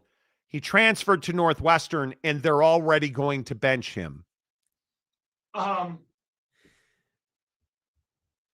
Jake Retzloff is going to have a year like, I mean, nobody's kitty cat is not yours to have, okay? Jake Retzloff and all that Manischewitz money. He's going to be the best quarterback in the conference. BYU's winning a natty. Just so you can go to Pound Town. And then Utah fans showed up in his DMs. That's out of the window. And now Jake's at Tulane. Your predictions are undefeated. Oh, wait, I forgot. Ollie Gordon, Heisman Trophy. Give him credit, Monty. Put him in New York City, Monty. I must have done that 1,000 times, Monty. Can't do that. He was too busy sipping the soda and drinking and the cars and the cops. Yay! James, your record for cursing people's lives is undefeated. So when you say Baron Morton and Josh Hoover,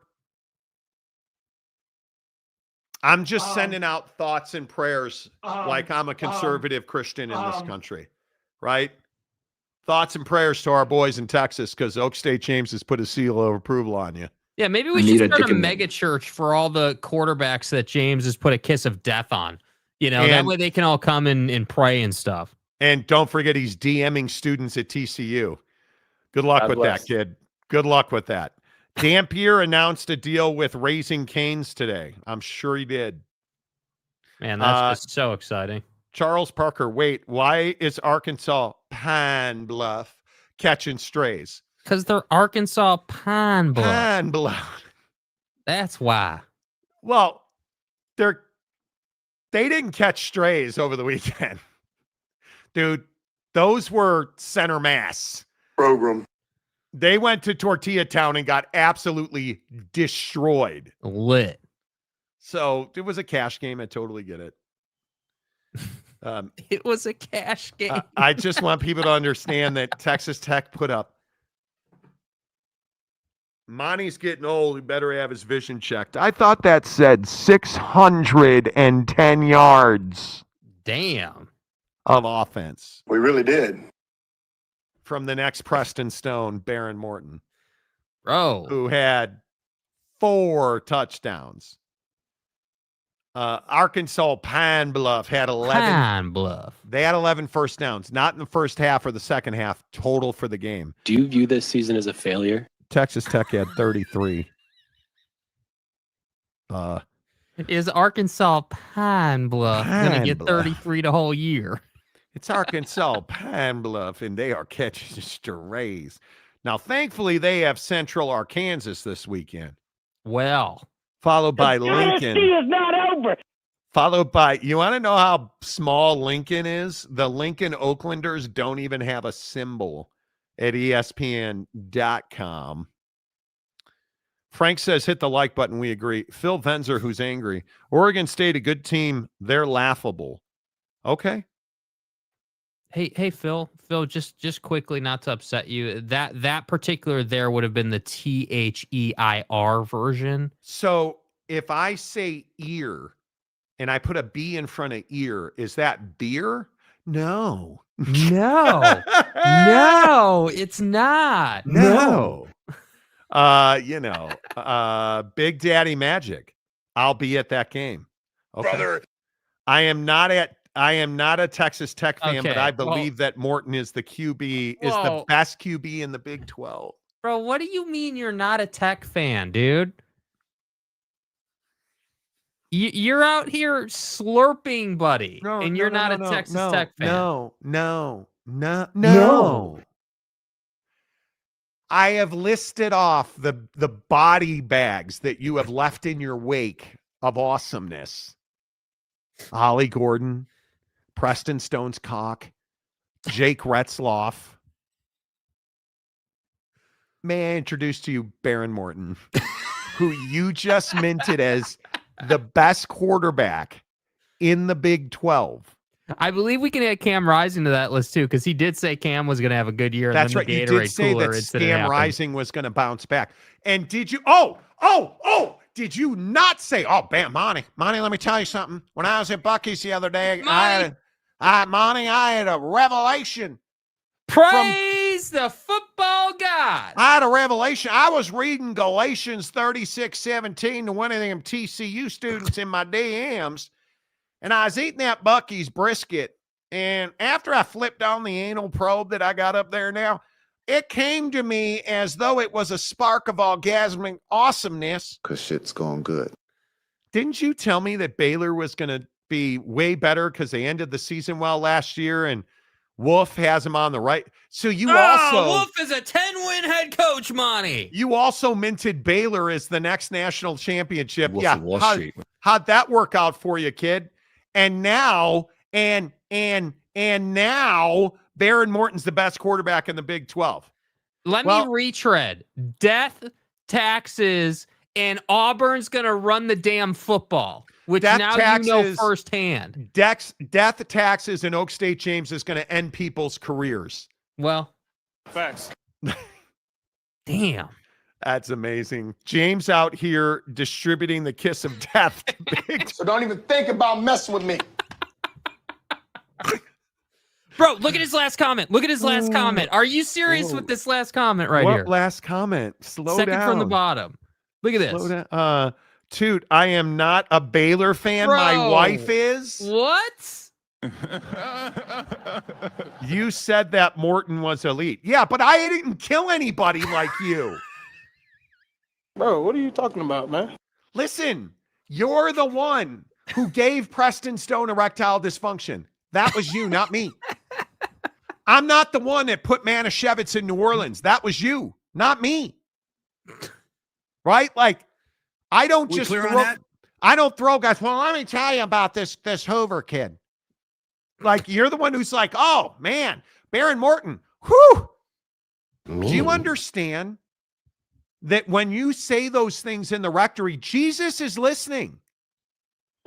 Baron Morton, I warn you, this is a public service announcement. Jesus Christ is coming to Tortilla Town to rip your rotator cuff off your arm now. Keep it real. James turned water into torn ligaments and broken bones. Damn. That's who Oak State James is. You really don't. I cannot be the only one on this show that understands and embraces the Oak State James curse. You know, we've called it the curse of the rectory. Yeah, because it is what it is. And wait, your wife is a Baylor fan. The Walmart wife or the other wife? The new wife. I think it's the new wife. Okay. Let's ride. Okay. KOD James, we love you, buddy. Can you say something nice about Aaron Rodgers? Guys, let me tell you something. Aaron Rodgers, fountain of youth, bitches. Let me tell you something. I prayed to Jesus Christ about Baron Morton. In God's name, image, and likeness. All you have to do, Texas Tech fan, for Baron Morton to have the year that has been anointed by Jesus Christ is you just pick up that phone and start dialing. Just $2 will keep Baron Morton healthy and happy, because I will spend that money in prayer. And I will pray that Preston Stone is again able to raise the flag through his penis. Okay. Here's the video announcement that James has sent us about Why? his promotion. Why? It's official. It's official. It's official. I am enrolled in my first class, October 6th through the 10th. Going to do a nice intensive class there in Fort Worth. Can't wait to get started on my doctorate of ministry. Go Frogs. Bruh, I play your video and now my feed is blinking. Send me $2 right now so Jesus can fix the feed from Eugene. Because we put Oak State James. Name, image, and likeness. We put Oak State James on the screen and all hell broke loose in our souls. I need your $2 right now. Hit the tip jar. Let's save Jakey Two Shakes. You can do that. I got to be honest with you. I didn't hear a word that James said, but if you're celebrating the fact that, oh, here it is. $2. Jesus saves.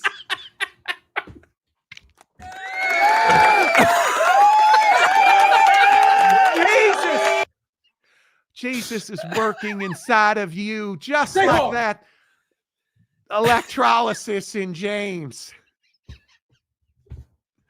Wow. Jesus. I sent you the good news. Is that like the word of God? Isn't that what? Don't televangelists call it? I'm unfamiliar with it. Let me give you the good news right here. All you have to do is send me $2.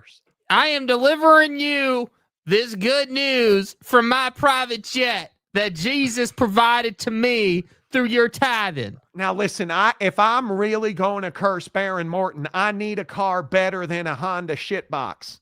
Okay, so I'm going to need, and I always ask you for $2, and I understand in these days and times, $2 is a lot of money, friends. I need $5. $5 right now. I'm not talking yen or pesos. I'm talking good old U.S. American greenbacks. Well, congratulations if it really is good news. Hi, this is James. Welcome back. I don't even recall. Jesus saves. Slayer. Let's run.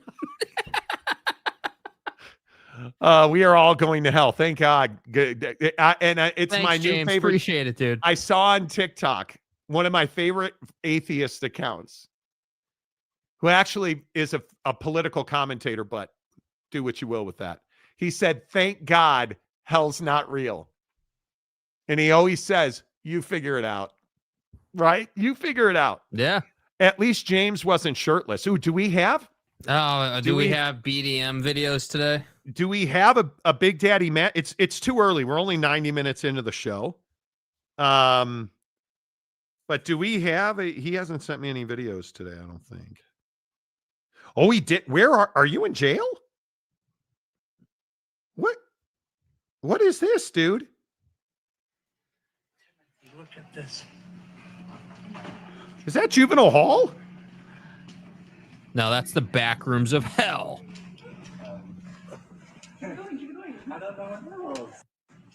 Timothy, look at this. Is it? Bro, are you at Utah? Timothy. He's at you. What are you doing at Utah football? 2-guy award, 3-guy award. I'm pretty sure we don't have one of these. 16, 15, 13. Come on.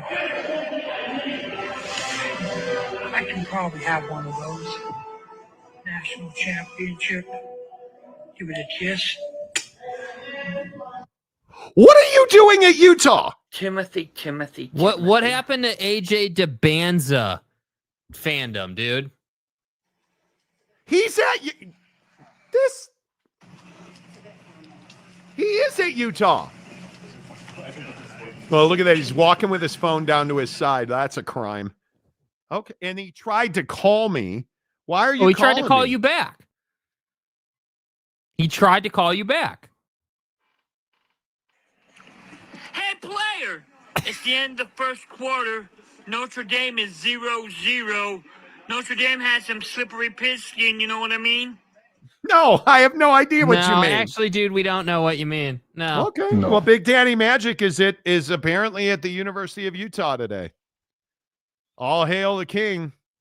That guy lives a life that we have no idea how awesome his life is. Joey B, James is actually in the parking lot next to Monty's BMW. You guys, I'm so nervous. My wife is driving Pele. My wife is driving the M. And I think it's why I'm sick today. Here's my beautiful new car. You know, $100,000 BMW. I guarantee you she's curb rashing that car as we speak right now. But, you know, we all sacrifice for, never mind. Nope, not saying it. Oh my God. Pele being driven by Mrs. Monty. We shouldn't do it. Well, that's the issue, isn't it? Hey, player is a good soundbite. Yes, it is. It absolutely is. Timothy O'Hara. You're always that guy who, every time I read one of your comments, it's usually ridiculous. I'm shocked James didn't go to Houston so he can get his ministry to delete degree from Joel Osteen. You could do that. Oak State James. I'm at Bright Divinity School on TCU campus, first intensive class. So when you say intensive, does that, like, what does that mean exactly? Okay. I don't know what that means. I don't. Are you building a bigger rectory? Is that what this is? When you go outside to check your car, BDM will be in the passenger seat yelling shotgun. Probably. Could be. Gabriel, remind me never to enroll in Utah University.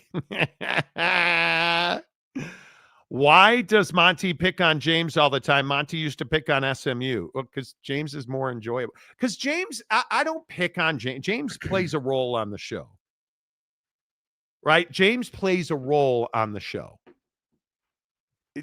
But his role has become, he says ridiculous things he can't back up. That's the real issue, is he says ridiculous things he can't back up. But, you know, yeah, it's fine. It is what it is.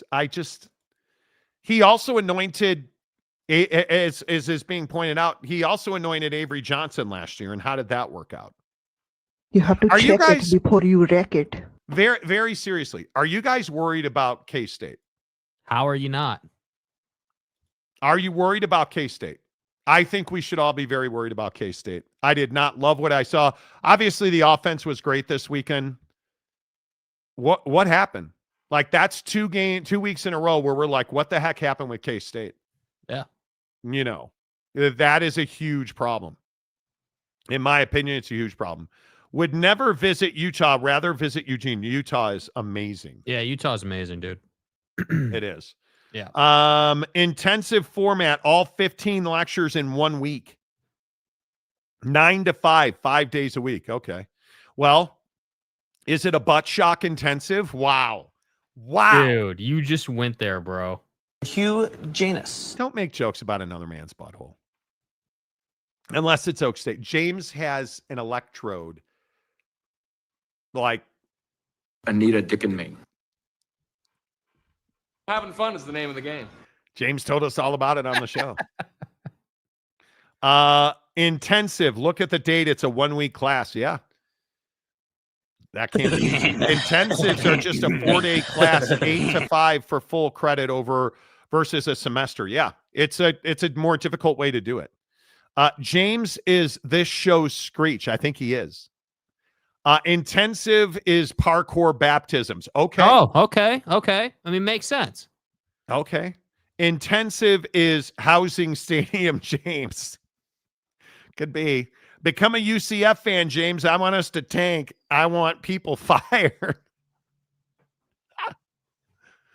I love it. Calford gifts 20 Monty Show membership. Let's go. Let's go. So if Texas Tech beats Utah in week 4, can I get a free cougar tail in the mail? Dude, do you not pay attention to the Epstein news? We don't do that stuff in the mail. It's a federal felony. Every excellent show needs a comedy sidekick, and James fits the bill. Yes, he does. Yes, he does. James absolutely is part of the show. I think he's a shadow jester. Big spliff pays to be such. Could be. Could be. You know, nice conservative shirt, Marty. And if you're a Big 12 fan, you should worry about the entire conference. Go Gators. That's probably true. Big Ponif, too early to be worried or in love with any team. Oh, I think you should be worried about K-State. I don't think there's any. I think you should be worried about Oklahoma State. I think they're going to be not great. Yeah. I'd be worried about Arkansas Pine Bluff, but probably doesn't matter. In this conference, the teams I'm worried about, Baylor, Colorado. I'm not worried about West Virginia because the expectations are low. You have a first-year coach. Rich Rod will turn it around. You should be worried about UCF. They're going to be tragically bad. I'm really confident. Utah, Iowa State, Kansas. I don't know about Arizona State yet. Did we learn anything with them beating the hell out of, and they didn't really beat the hell out of them. No. Did we learn anything about Arizona State against the Lumberjacks of Northern Arizona? Not really. No. We need to see them against an actual opponent. I don't think we learned anything about them. I think Sam Leavitt being 25 of 39 was not ideal, and he threw a pick. Did I mention he was also the team's leading rusher? That's not ideal. No, not that ideal. That is not ideal in any way, shape, or form. So, K-State has to make you nervous if a K-State fan or a Big 12 fan. I think so.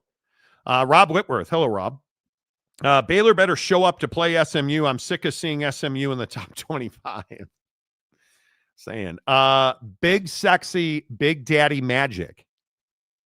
Is that a picture with you and Sergeant Slaughter? I will be at BYU next week. Okay. Okay. BYU starts 6-0. I hope BYU fans not overconfident. They beat Portland State 1, Stanford 2. They're going to lose at East Carolina. They're going to lose at Colorado. West Virginia will be 3 wins. Arizona depends on what the quarterback play is. Utah, they're not beating Utah. Iowa State, no. Texas Tech, no. TCU, no. I think that's a 5-win schedule.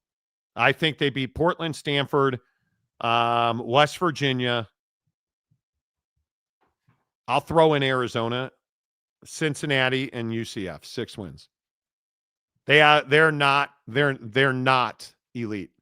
And again, I'm just going to point out they scored 69 points. Right? They threw for 138 yards. They scored 69 points. Do you understand? BYU scored 69 points. They played 3 quarterbacks. How many broke 100 yards? Passing. Not a single one. Not one quarterback against Portland State, the Vikings. Not one quarterback broke 100 yards. And we're supposed to believe that a team who had 5 rushing touchdowns and ran for 468 yards is going to run. What did you say? BYU starts 6-0. That's not happening. That is not happening. They didn't have a 50-yard receiver. Do you understand that Bear Bachmeier was 7-11, 97 yards, and 3 touchdowns? And his QBR was 66. They're going to have trouble throwing the football. Not good. Yeah. I was watching a trucker live stream drive through the Salt Lake City area. It looked pretty. It's beautiful. Yeah, it's gorgeous. Beautiful. I mean, every Caucasian here is amazing. I would come back to church ministry if parkour baptism was a thing. What's in the mail? What do you mean, what's in the mail? What'd I miss? I would go to church if James was the minister. Okay. Oh, no. Oak State is getting revenge for what happened in 23. Last time the Cowboys were in Orlando, they lost 45-3. This year, we get our revenge. What if you lose that game? Are you going to send me a cougar tail in the mail? What if you lose that game? What now? Let me tell you what now. Cougar tail is food. Deseret from BYU area. Yeah, it's a donut, not Preston Stone, double Preston Stone. So it's like, but not as clean cut either. This tall. Yeah, it's essentially a Long John. Or a long Preston. Anyway. Portnoy is not funny. No, I would agree he's not funny. BYU goes 10-2. Okay. K's a BYU fan. Oak State James. Actually, Eric, I preached on Sunday at my home church. Look up Central United Methodist Church sermon titled How to Write a Country Song. Okay. I'm only worried that A&M will not be ranked by the time Notre Dame plays them. Other than A&M, there is nothing impressive on the schedule. Bro, nothing. If we don't beat A&M, the season's over. Ramirez says UCF's going undefeated. Yeah, UCF or BYU, undefeated. Yeah, no doubt. You know, now I want to try it out, Mike. You should. James, I'm absolutely looking your sermon up. I need this in my life. Everybody needs to know how to write a country song. If you like the outdoors, hiking, fishing, hunting, camping, etc., then Utah is awesome. If you want nightlife, food, hate heat, hate the snow and cold, Utah is not for you. Yeah, it's way too hot here. And the people, dude, if you want to live around a bunch of white folks, come to Utah. We are not diverse. We are Caucasian. 13-0 season 2017 is back for UCF. Okay. All right. I'm going to become a cult leader and have my own IPF to prepare for my stadium message for the masses. You should do that. There you go. See, that's how you do it. Chad Perling. Your Cubs could sweep my Braves. Why say that out loud? Why say that out loud? I was looking at Prize Picks, and I am uninspired by the beloved. I want to be. I would also remind you, Prize Picks has some of the best football promos right now. They have a $100,000 college football jackpot that's going off right now. They have $1 million NFL jackpot going off right now. I'm telling you, download the Prize Picks app, use the promo code Monty to open a new Prize Picks account. You deposit $5, they'll give you 50 more in plays instantly. Dak Prescott, half a passing yard. That's all you got to do. Half a passing yard. And I would remind you, here's how you win on Prize Picks. Make 3 selections. Flex play, unless you live in Arizona. Flex play. Dak Prescott, there's one. You only need to hit 2 of 3 in a flex play to win money. Dak Prescott's one. Tyreek Hill is half a touchdown. I mean, they're giving you money, you guys. And then if you look at college football, like I was looking at Bryce Underwood, who's got Oklahoma, 186.5 passing yards less. That's a gimme. You've just won. That is an absolute gimme. You look at any of these other ones. Mike Gronowski, the quarterback for Iowa, 136.5 passing yards. You're probably going to take more. Frankly. You look at Arch Manning against San Jose State, 268.5 passing yards. I'm going to say I'm taking more. Like college football this week, it's a layup. It's a gimme. SMU, Kevin Jennings against Baylor, 268.5 passing yards. Aren't you taking more on that? Yes. It's a gimme, you guys. Download the Prize Picks app. Use the promo code Monty to open up a new Prize Picks account. And then there's tonight, coming up in 45 minutes, the Chicago Cubs. Yeah. Cade Horton should be Rookie of the Year. 4 strikeouts, more. Give me more. Robbie Ray against the Colorado Rockies, 5.5 strikeouts. Give me more. Yeah. I want more. And then you get nervous because Shohei against Pittsburgh. It's already in the bottom of the first. Shohei hit a home run today. How about Schwarbinator against Milwaukee? Does he hit a home run? Yes. You think so? I think he does, yeah. He had 4 home runs against the Braves. What was that? Friday? He hasn't hit a home run since. He's due. Hits, runs, and RBIs 1.5. I'll go with that. I mean, Prize Picks, I think it's really difficult to if you just stick with the system, I'm telling you, you're 9 out of 10 times you're in good shape. Yes. You're in really good shape if you play 3 picks on a flex play. and you're fine. Man, maybe I should take Shohei. I went all home runs tonight. I It's went Braxton Ashcroft for the Pirates. 3 Demons, 3 home run hitters. Ohtani, Schwarber, and Judge all hit 1 home run. See what we get. Ohtani, well, okay. I'm going Schwarbs. Hits, runs, and RBIs. What did you make, while we're talking baseball for 2 seconds, what did you make of this thing in Houston last night where dude throws at his own catcher? Can't remember his name off the top of my head now. Did you see that? He's a POS. Yeah. And we've known this cat. And it is despicable what Framber Valdez did last night. If you didn't see it, they couldn't get together on a pitch call. The catcher went like this, step off. Framber went into his windup. Ball has not landed yet. It was hit that far. Next batter, ball 1.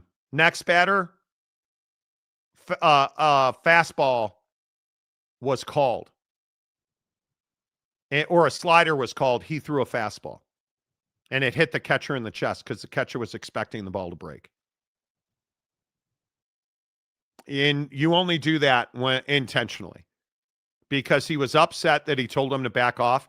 And I'd remind you, the catcher was a third-string catcher. Not their number one. Not their superstar catcher. Not third-string guy trying to make his way in the majors. And Framber Valdez thought it would be cool to take advantage of that guy. I think he's a disgusting human being. Couldn't agree more. It's one of the dirtiest absolutely things ridiculous. I've seen. Absolutely ridiculous, in my opinion. Eggy, Arch threw at the floor on half of his throws. Yeah, terrible first half. Terrible. Arch Manning better look all world this weekend. You ain't kidding. Big Sexy. I made a suggestion that Kyle Whittingham should come on the show and talk about Victor. Yeah, I'm sure they said no. Monty, too early to talk Ryder Cup at Bethpage Black. New York area fans are going to be loud. I cannot wait. Chris E. Is the new rumor now Utah to the Big Ten after beating a terrible UCLA with Nico and Foster? It was FSU and UNC till 2-10 Bill embarrassing loss. Dude, nobody knows. All these jackwagons trying to convince you they do. Yeah. Come on. Big Daddy Dallas. I would love that Ving Rhames soundbite. I'll tell you what now. Yeah. That's one of the best movies ever. OTC Mapes. I would have liked to see BYU throw more, but it was 49-0 at the half. I don't think it matters. You don't have a quarterback who's thrown a competitive pass. And if this isn't, in fact, the case, Kalani should be fired. If you truly didn't throw in the second half because you were up big, Kalani should be fired. It's a dereliction of duty. It is inexcusable that you have zero experience at quarterback and you're taking your foot off the gas. You can't do that. You absolutely cannot do that. Lopes fan Gabe, half a passing yard in the season opener is easy money. Just ask Trash Panda Rogers as Achilles. Why? Well played, dude. Really well played. You don't pander for drops on this show. You've been here too long to know that. Oh, fucking God.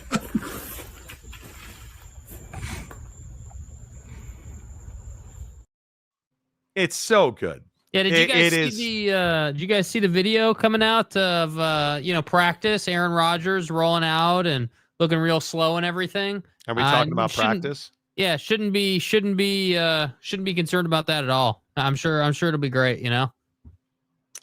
I think he is I think he's going to be great. And I think it is I'm just telling you. Aaron, let Aaron do. Aaron will be Aaron. Aaron don't need me to defend nobody. Yeah, I've been immunized. Nobody. Yes, show it. Do it, damn it. I did.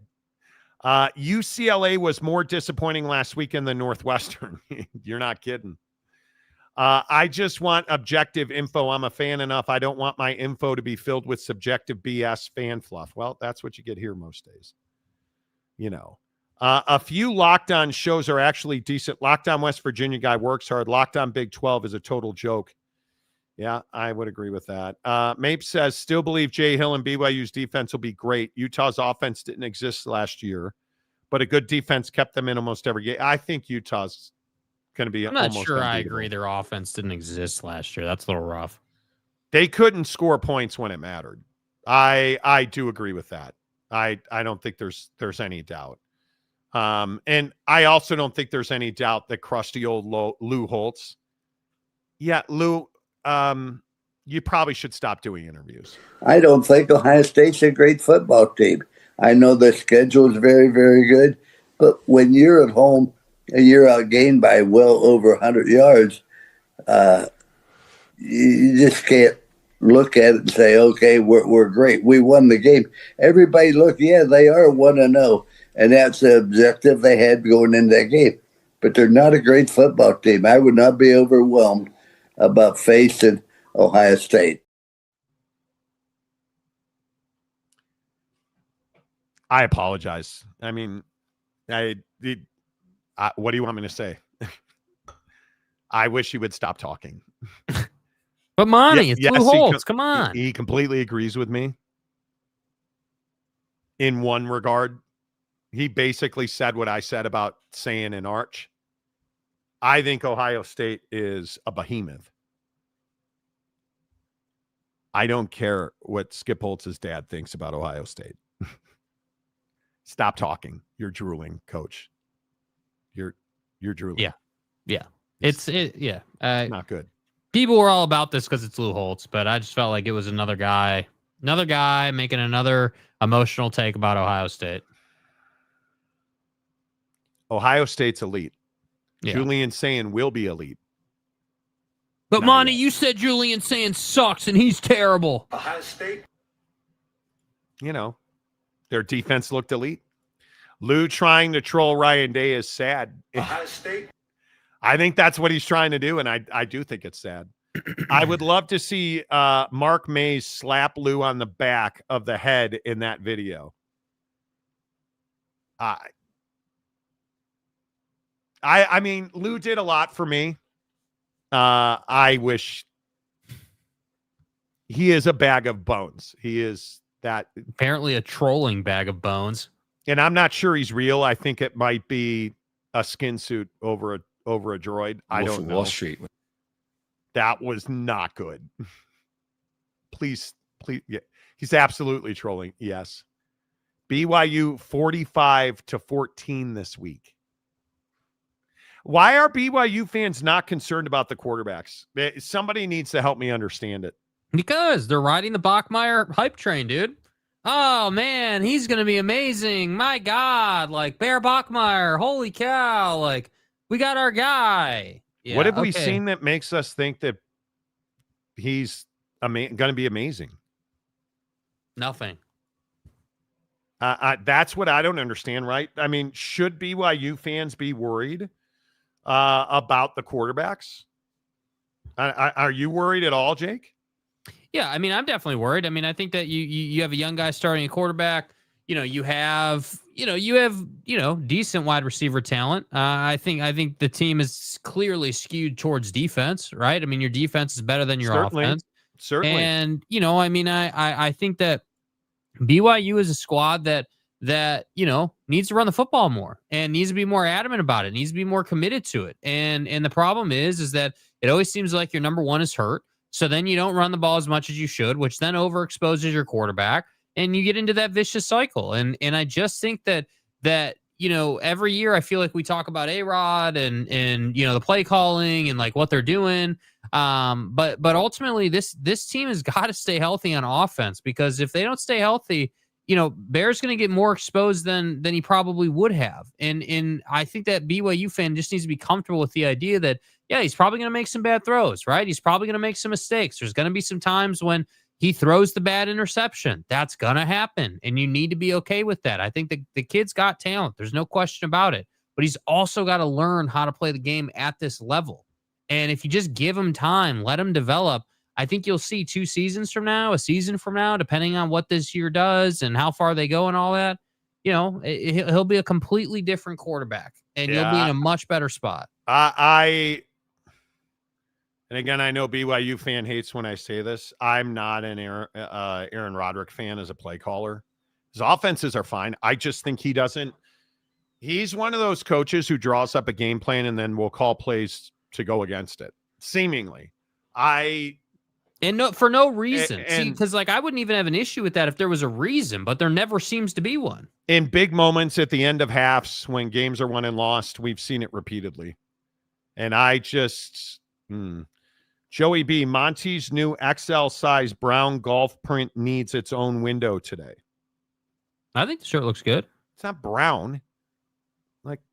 Is it slate gray? What is it? No, it's burgundy. Oh, burgundy. Okay. It's burgundy. Okay. It's Ron Burgundy. And I think there's some black in there. It's burgundy. Okay. Brown. What are you, colorblind? Perling, Florida moves to ban all vaccine mandates. Okay. Cool. Watching a team like Texas line up for a QB sneak, but then hit Ohio State that barely budged a yard. Yeah, Ohio State's defense is Ohio State. A-Rod is a bigger concern than Bear. Totally agree. Notre Dame didn't look great against Miami. Anything can happen. Notre Dame trenches got pushed around. I didn't see the physicality we saw last season. Well, they got pushed around because you're lining up 3 guys. Yeah. How many? I can't be the only one that watched the game. I saw the ratings. You look at Notre Dame, we put 3 guys down. And usually it was 2 guys with their hand in the dirt and 1 guy standing up. And then we tried to fill with linebackers. Well, you can't do that, especially in inside the 10-yard line. You're going to get blown off the football. And that's exactly what happened. Notre Dame should have won the game. They were in position to win the game. A good team wins that game, period. But the problem is, and I think Miami fans got over the top, and Notre Dame fans want to keep telling me that we don't win at Miami. I don't care let's go play in the middle of the ocean. We should have won that football game. Better head coach, better quarterback. Notre Dame wins the game. It's not like a great mystery. No, it's pretty simple. Well, we're taking requests now. Talk about SC. You guys suck. I think I said yesterday about SC. And I will continue to say about SC. That's cool. Show me, where are you in November? Yeah, you just haven't built enough of a reputation. That's the issue, is that we can't trust, what Maeva did, generally speaking, in the bigger picture, because you're never in the conversation late in the year. So can your defense hold up? Do you play better against a better team? Just need to see more. That's all. I think that what we saw was a good start. You don't play anybody for about another month. You got to go to Champaign to play Illinois. So ask me then, because until then, I don't know who you are. And I don't want this to be a thing where SC gets off to this great start and people are like, oh my God, they're amazing. And then you go to Illinois and it's like, well, what happened to amazing? Yeah, not so amazing, is it? Nope. Right? Nope. That's the thing that worries you. It was Missouri State. I liked what I saw from Maeva, but now you're Georgia directional at Purdue, Michigan State at Illinois. Show me what you can do when you travel the country to Purdue, and then I'll buy it.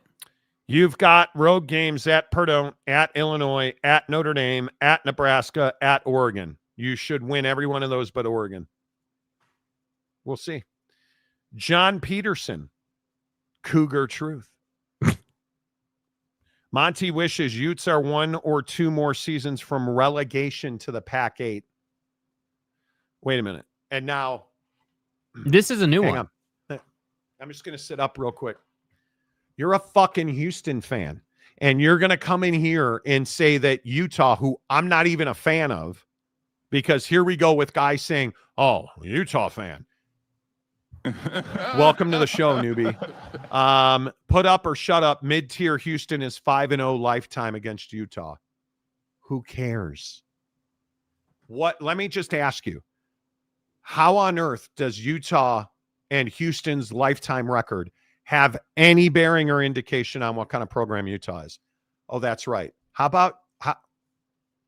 Again, I don't mean to get crazy. And I know here on the program, new fans like you don't tend to take, facts into account. You guys might want to, and I'm going to be gentle, you might want to become bowl eligible before you roll into a Notre Dame fan show and talk shit about Utah. Because the mistake you're making is you're assuming I'm a Utah fan, and I'm not. And I don't have to assume that your team won 4 games last year. Don't talk crap about my team. Let's talk about those games. Yes, you beat Utah 17-14. Yes, you beat K-State. Yes, you beat TCU. And you beat Rice. How'd that UNLV game go where you gave up 27? And then one of the worst teams in the SEC, you lost to Oklahoma. You lost to Cincinnati. You got shut out by Iowa State. That game was in Ames, though, right? Oh, wait. Nope. That was in Houston. You lost 42-14 to you want to talk about a mid-ass team. You lost 42-14 to Kansas in October. And then you lost at Arizona, one of the worst teams in the conference. You lost to Baylor, a middle-tier team. And then you got your doors blown off in Provo by BYU. And you're going to roll in here and talk about anybody else being a bad football team. My God, the ball's on this guy. Holy cow. To which I say, why do I ever read non-member comments? Excellent question. Houston football is awful. They got clowned by UCF and Cincinnati almost every season in the AAC. Houston football. The problem is Houston football is going in the right direction. It's clowns like Cougar Truth. No idea what you know nothing about football. When you have to rely on your all-time record against Utah to somehow, please. I can't believe I'm saying this. I'm rooting for Oklahoma over Michigan. Well, why would you have a problem rooting for Oklahoma? You're a TCU fan. You're in different conferences. If Oklahoma beats Michigan convincingly, regardless of score, they should be considered a contender. Mateer is something. He's a Heisman candidate. But what exactly, and defense travels, fans do too. I expect Michigan fans to travel. It's a big game that, frankly, Sharon Moore shouldn't be allowed to coach in, but we don't punish scumbag cheaters in this country. Nope. So do whatever the hell you want. We'll see. I'll just continue to say I think John Mateer is a legitimate Heisman Trophy candidate. And when we start looking at that conversation, and I think right now Garrett Nussmeier with that win, not close. He is the front runner by a lot. But you start looking at who the Heisman Trophy leader should be, and I don't think there's any question Garrett Nussmeier is miles ahead because of who he beat and how they beat him. I'll sit here all year, and as long as he's healthy, I'm telling you, LaNorris Sellers ain't going anywhere. My problem for Sellers is I don't know if they're good enough to win him a Heisman Trophy. Yeah, because that's a legitimate concern. The Heisman Trophy is a team award anytime recently, right? I mean, Castellanos, sure. John Mateer, absolutely. Devin Dampier, probably not in the long run. Carson Beck, absolutely not. Caleb Downs, 100%. Sam Levitt, King, Bain, probably not. Yeah. A guy like Haynes King, a guy like Haynes King is going to have to be a dominant player to outpoint Garrett Nussmeier, because Nussmeier's not going anywhere. He's got, and this is how this goes every year, right? Like you look at Travis Hunter. Travis Hunter was on national TV every week. Everybody was watching. It was Colorado. Everybody was paying attention. That makes a huge difference, because what does that do? Well, it puts more eyeballs on you. More voters are watching you. So you look at LSU. You beat Clemson. Nussmeier played well. La Tech this weekend, big stats. Florida, Southeast Louisiana, Ole Miss, South Carolina, Vandy, A&M, Alabama, Arkansas, Western Kentucky, Oklahoma. He's not probably going to sputter the entire year. Like, their schedule, in my opinion, is not that tough. Yeah, it would not be hard for him to go out and win the Heisman, man. He's got the setup. He's got the team. He's in the SEC. I mean, I think you start looking at somebody like LaNorris Sellers, and I think that the run that South Carolina has to end the season on, first of all, this week they get South Carolina State, Vanderbilt, at Missouri, Kentucky, and now here's where every week LaNorris Sellers is going to lay at the 50-yard line, and people are going to stomp his balls, because it goes at LSU, Oklahoma, Alabama, at Ole Miss, at A&M, Coastal, and they finish with Clemson. Yeah. They're not going to win enough games for him to win the Heisman. I think on this particular list, I think it will come down to Nussmeier and Mateer. And one of these guys, maybe Carson Beck goes bananas, right? Maybe Dampier goes bananas. Caleb Downs is going to be on national TV every week. And I think I could make a strong argument he's the best player in college football right now. Yeah, certainly. Caleb Downs. I think the other thing with this list is the name recognition. Everyone knows Nussmeier, Sellers. I don't think Castellanos is a household name yet. I think people, I think your average, college football person may not know his name. They know the quarterback at Florida State, but they don't know his name yet like that. Mateer, to me, Mateer is only a household name because of the scandal. The scandal. He's really. I think he's going to be really good. Yeah, well, we'll see. It's Oklahoma. They got to prove it. I think that team has been on the edge of mediocrity for 3 seasons now. And, hey, maybe he keeps him out of that. Maybe he is that good, but he wouldn't be. I'm not sure that he's top 5. The Heisman, in my opinion, because I just don't believe the voters pay that close attention, is a box score contest, right? Jean Mateer, 392, 3 touchdowns and a pick in a 35-3 win. And yes, it was Illinois State, but nobody cares. They see 392 yards, right? And then look at Oklahoma's schedule. Michigan, at Temple, Auburn, Kent State, Red River rivalry against Texas, South Carolina, Ole Miss, at Tennessee, at Bama, Missouri, LSU. He's going to have an opportunity to win the award. Yeah. Huge games on national TV almost every week. So I think it's going to be very interesting as we go through and you see the way that the season arc, right? Like you go here and then conference play, especially in the SEC, we go way up. Because now every week there's home runs being hit. Yeah, for sure. So I just think it is, in my opinion, we'll see what we get.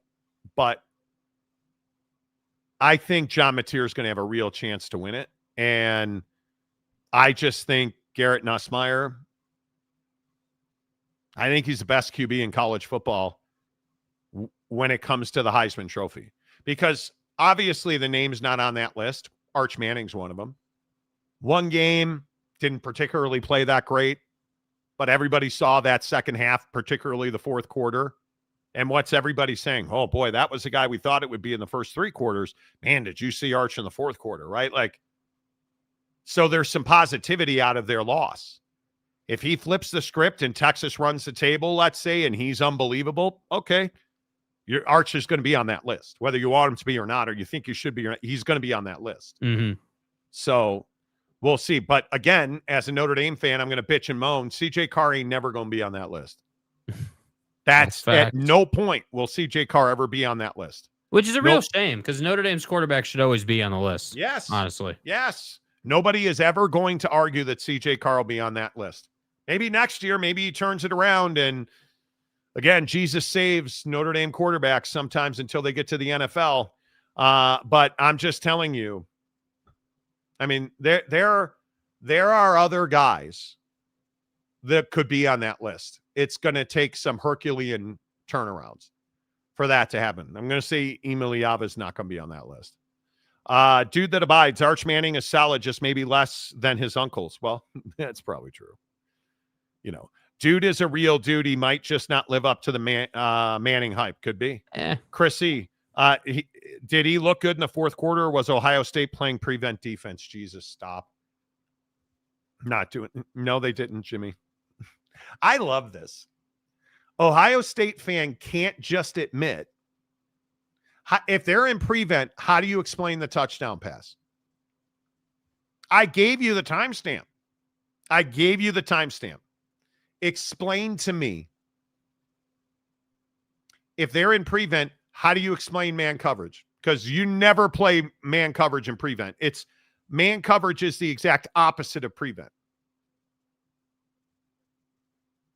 How do you explain the fact that you had a wide receiver run by a corner and Arch put a dime? Because they weren't in prevent. At no time were they in prevent. It just is at no time ever were they in prevent. They just never were. And I know you guys love to talk about that, but and I say, God love you. You don't need to make advantages. Yeah. You don't need to make, or excuses rather. You don't need to make excuses. You got beaten man coverage. It is what it is. So.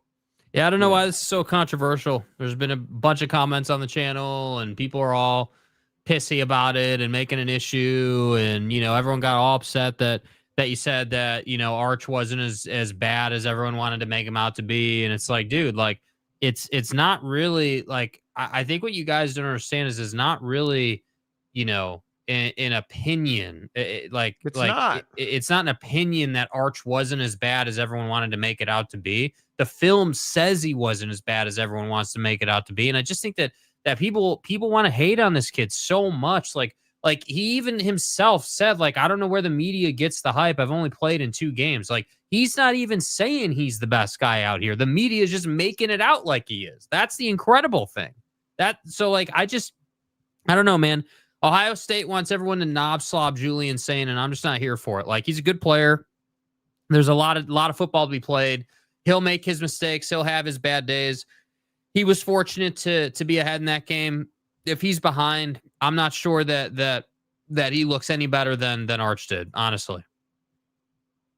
Yeah, I'll be interested to see how it all plays out, but it's what it is, man. I think it is. It's hysterical to me that on a daily basis, people on this show get tweaked over fact-based opinions about their quarterbacks.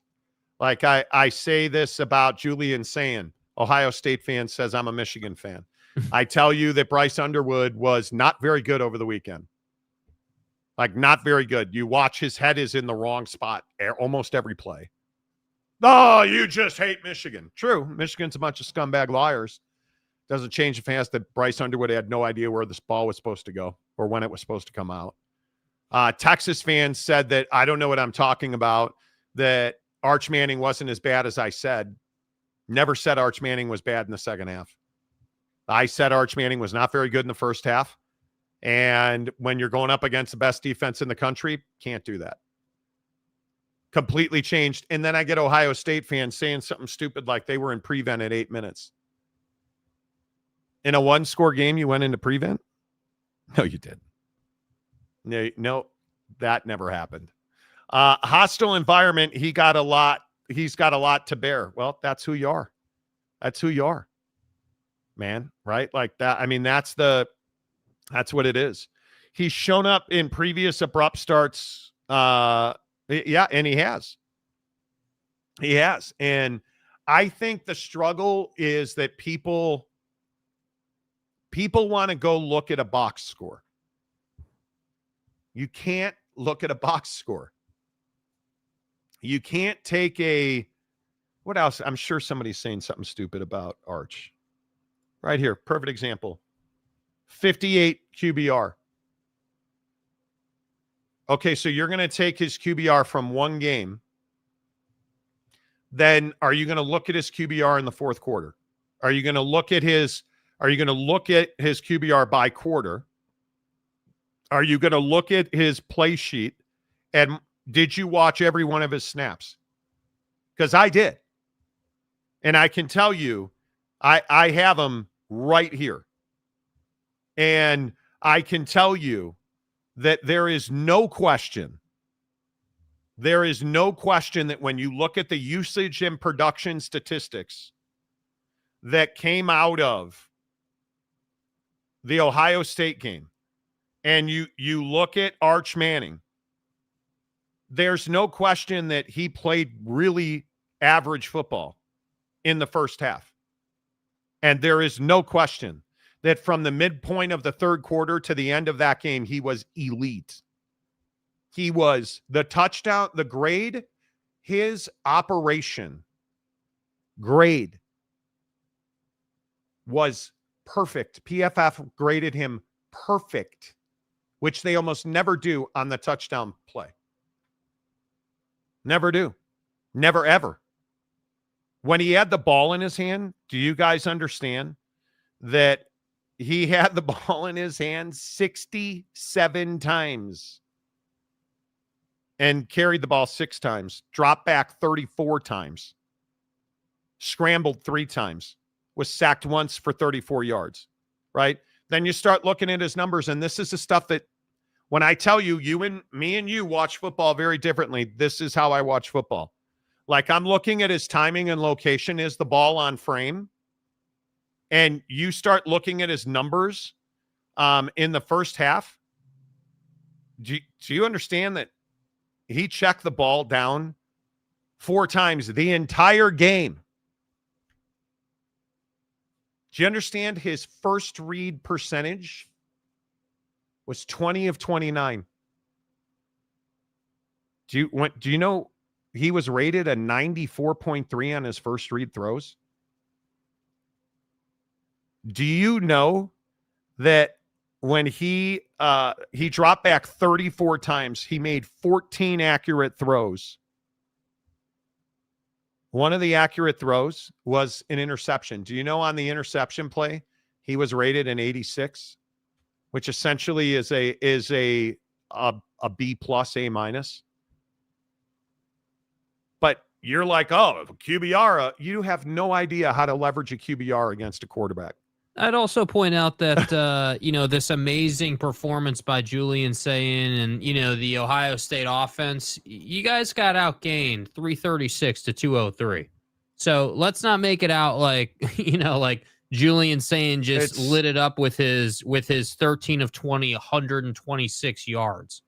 Like it's a foolish exercise. Like you guys are so hell-bent on saying that, oh, well, Arch was garbage and Julian Sayin was amazing. And bro, you know what the reality is? And this is why you guys look silly. Both of these dudes had average ass days. Arch looked a little bit worse because he was playing from behind, had to make some tough throws, threw the interceptions. Totally get it. Okay. Yeah. I'm even willing to go there with you that Arch looked, a little bit worse than Sayin. But the reality is that's not even a fair conversation to have because first of all, Sayin threw it 10 less times. Like, do you understand that? Like 10 less reps for Julian Sayin in this game. Do you understand that Ohio State was 3 of 12 on 4th down and you guys are out here talking to me about how Julian Sayin is a great quarterback? No. Julian Sayin had a average to below average performance in this game. and Arch had a average to below average performance in this game. And the you're problem lucky is to have won by the margin you did. The problem is Arch Manning, and again, I'm going to say what I said several months ago. PFF.com is the gold standard in analytics and data-driven information in football, both the NFL and college.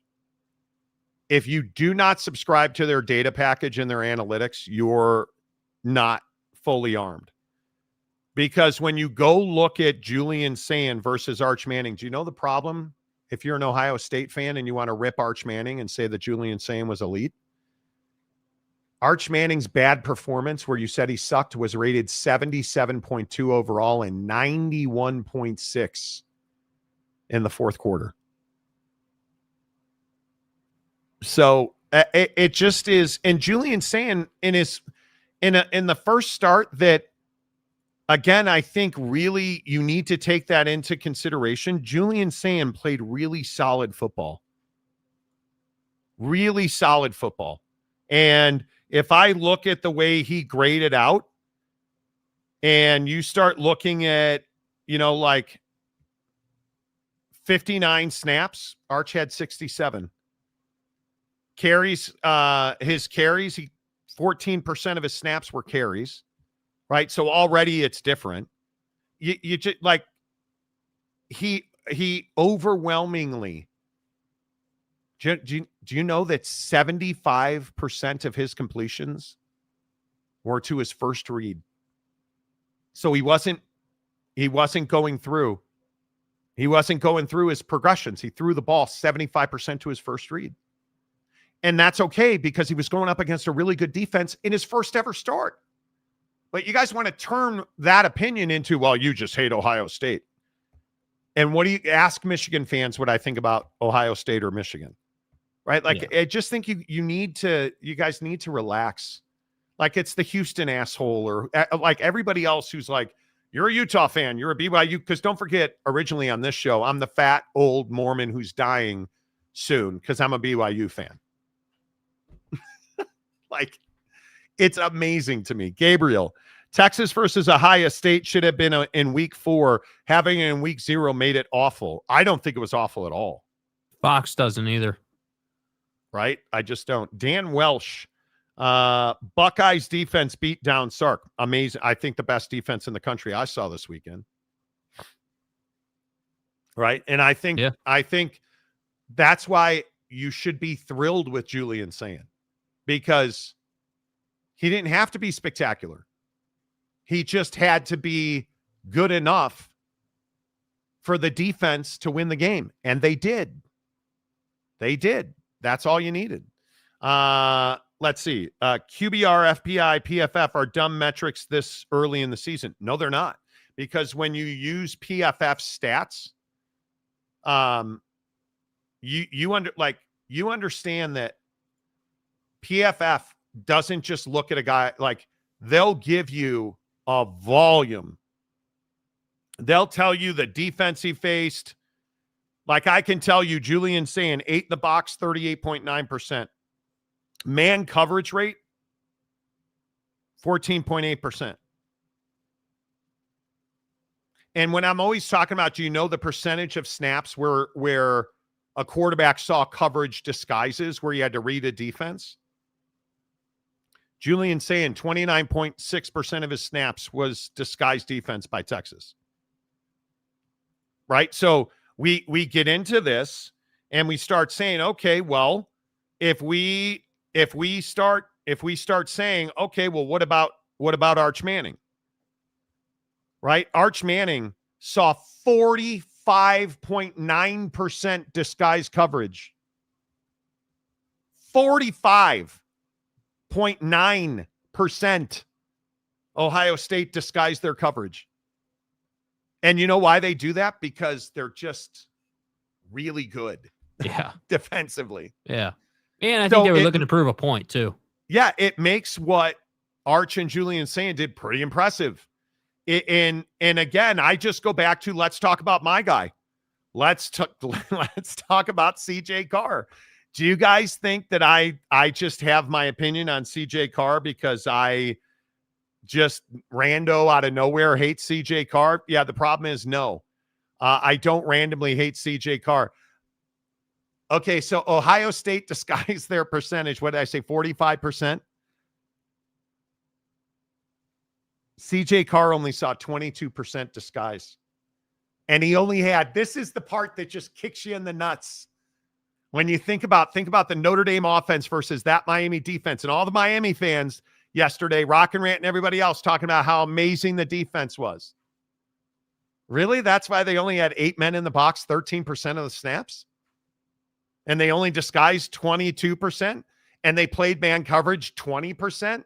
He should have torn their asses up, and he didn't because he can't. Yeah. That's the part. It's like Miami only disguised 22% of the snaps on defense. And he still couldn't get it done. That hurts my heart. But Monty, Notre Dame's got a quarterback. Don't stress. Don't worry. No reason to panic. We're good. And he has a big time throw rate of 3%, CJ Carr. 3%. And we're just like, oh, CJ Carr is. It's no big deal. What's the problem? Wow. What is Arch Manning's big time throw percentage? 13%. My guy is. CJ Carr is 3%. Arch Manning's 13% of his throws are graded big time throws. Oh my God. Save me, Jesus. And your dad. Yeah, God, you and your kid are supposed to be Notre Dame fans. In God's name, image, and likeness. And I help me, because I don't know how you fix it, and it is so frustrating to me that these big time quarterbacks, like Sayin and Arch Manning, right? Like now. I think I read Julian Sayin had 0 big time throw percentage or turnover worthy. Yeah, he had 0 big time throws because they didn't ask him to do that, right? Which is great. But if you look at, nope, they called the perfect offense for Julian Sayin. Perfect. You look at Carson Beck. Oh, Carson Beck outplayed CJ Carr. Oh my God.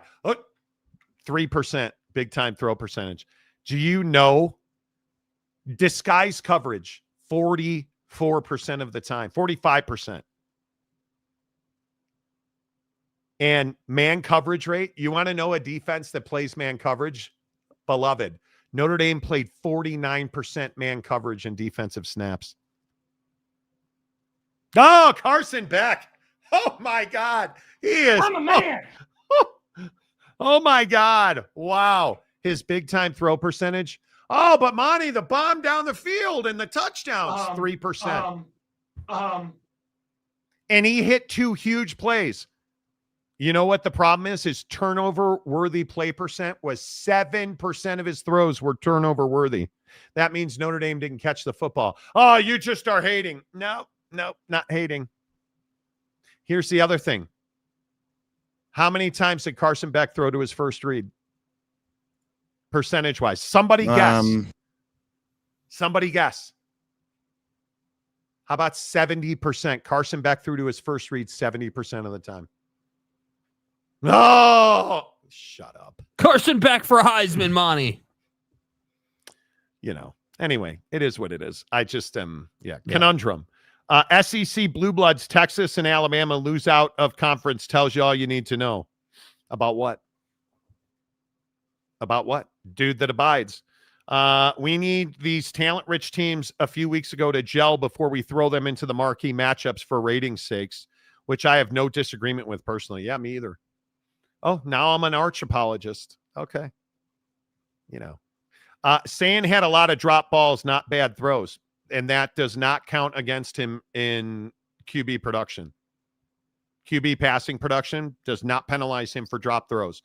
All that, and this is, again, go subscribe. It's probably out of, I think it's $900 for their stat pack, but PFF, all PFF cares about is, was it supposed to go there, and did he put it on frame? That's all they care about when it comes to the production, like turnover-worthy throws. Hey, if a guy drops a ball, and I said this about Dak Prescott. Remember the huge fights we had about Dak Prescott? How do you think I knew that he hit the guy on frame? PFF told me so. Right? So it's not that, hey, drop. It has nothing to do with him having drop throws. Mm-hmm. So Josh Allen always pushes the bar where he needs it to be. Must be true. Dan Welsh. Great show, guys. Thanks for pointing out that Locked On podcast sucks sweaty balls. Absolute garbage. My pleasure. Because it's garbage. My pleasure. Be honest. Do you really think Oregon is going to cover the spread against Oak State? I have it 34-17 Oregon wins, but doesn't cover the spread. Anytime the spread in that game, I think, is 786. FTR, though, FTR. FTR. Yeah, B-dubs. Let me I want to double check the spread. The spread is 29.5. 29.5 minus 105. So it's a terrible game to bet. I do think they will cover the spread. I think as average as I thought Dante Moore was, he did enough against a team, let's be honest.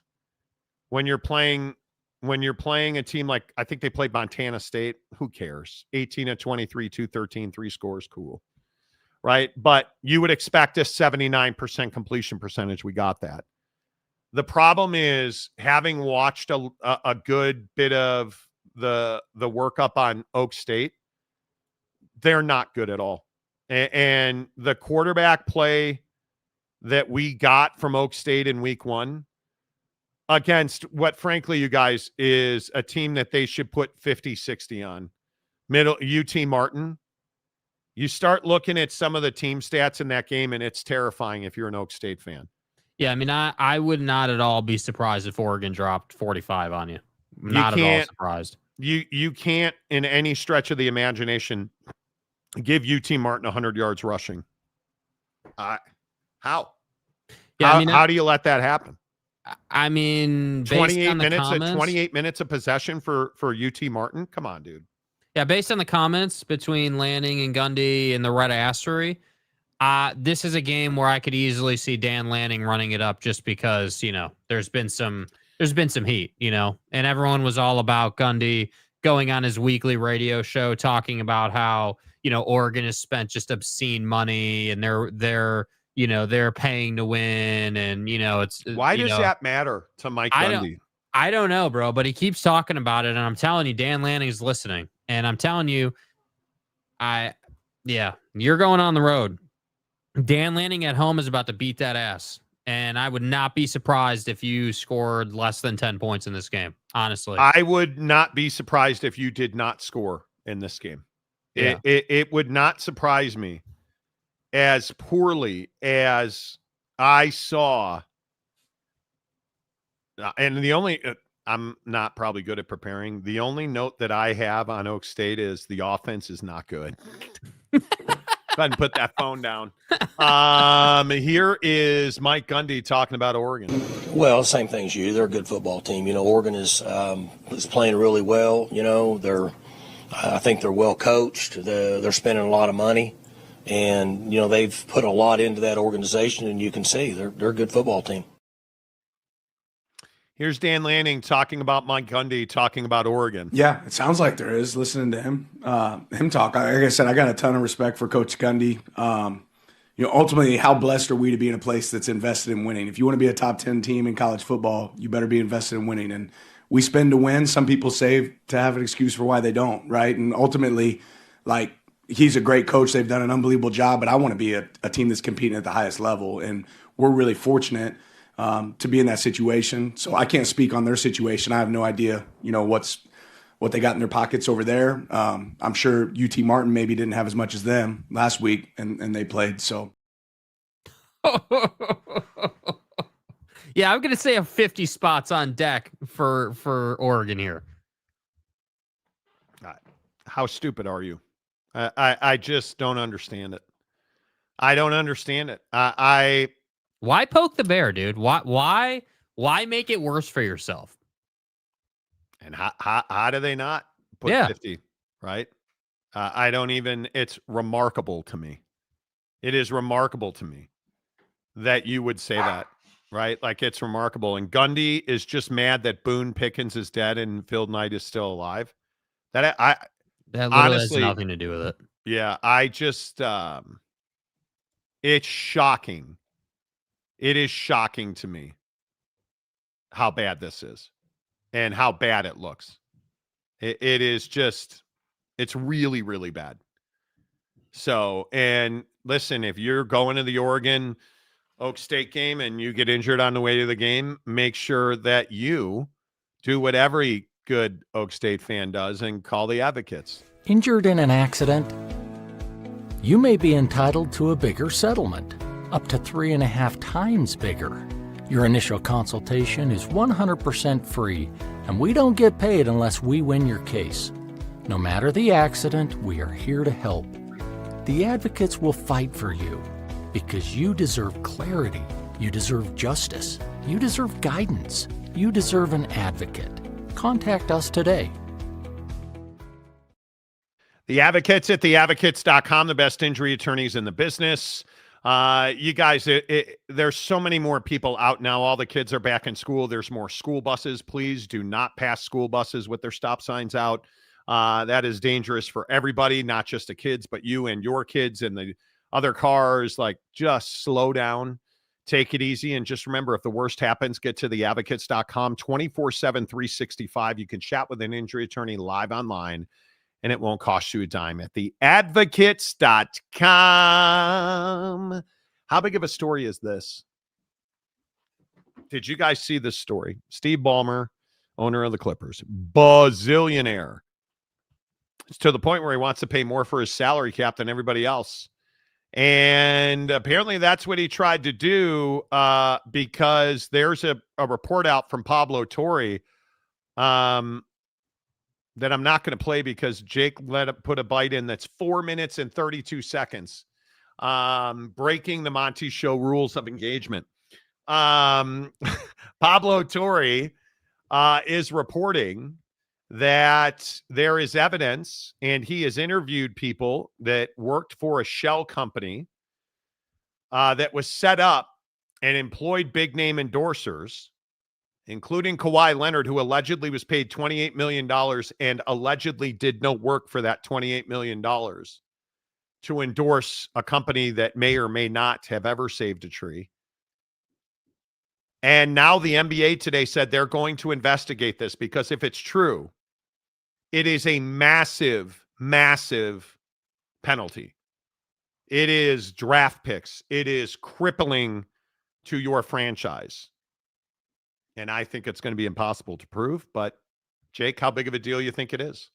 Yeah, I mean, I think it's a really big deal. And I think the Pablo Torre clip is incredibly compelling. I think that the evidence he unearthed, the way he delivers it, I think, you know, everything from the paperwork that he shows to the unnamed employee that he interviews, like I think all of that is really compelling. And I think that you know, it wouldn't surprise me if NBA owners were doing this because they're billionaires, and frankly, $20 million here, $7 million there is nothing to these guys. And why wouldn't you be doing it?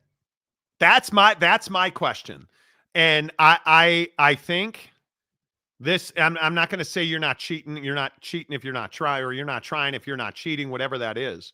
But I don't think there's any question. And this goes back to like Michigan sign stealing, steroids. This goes back to all of it.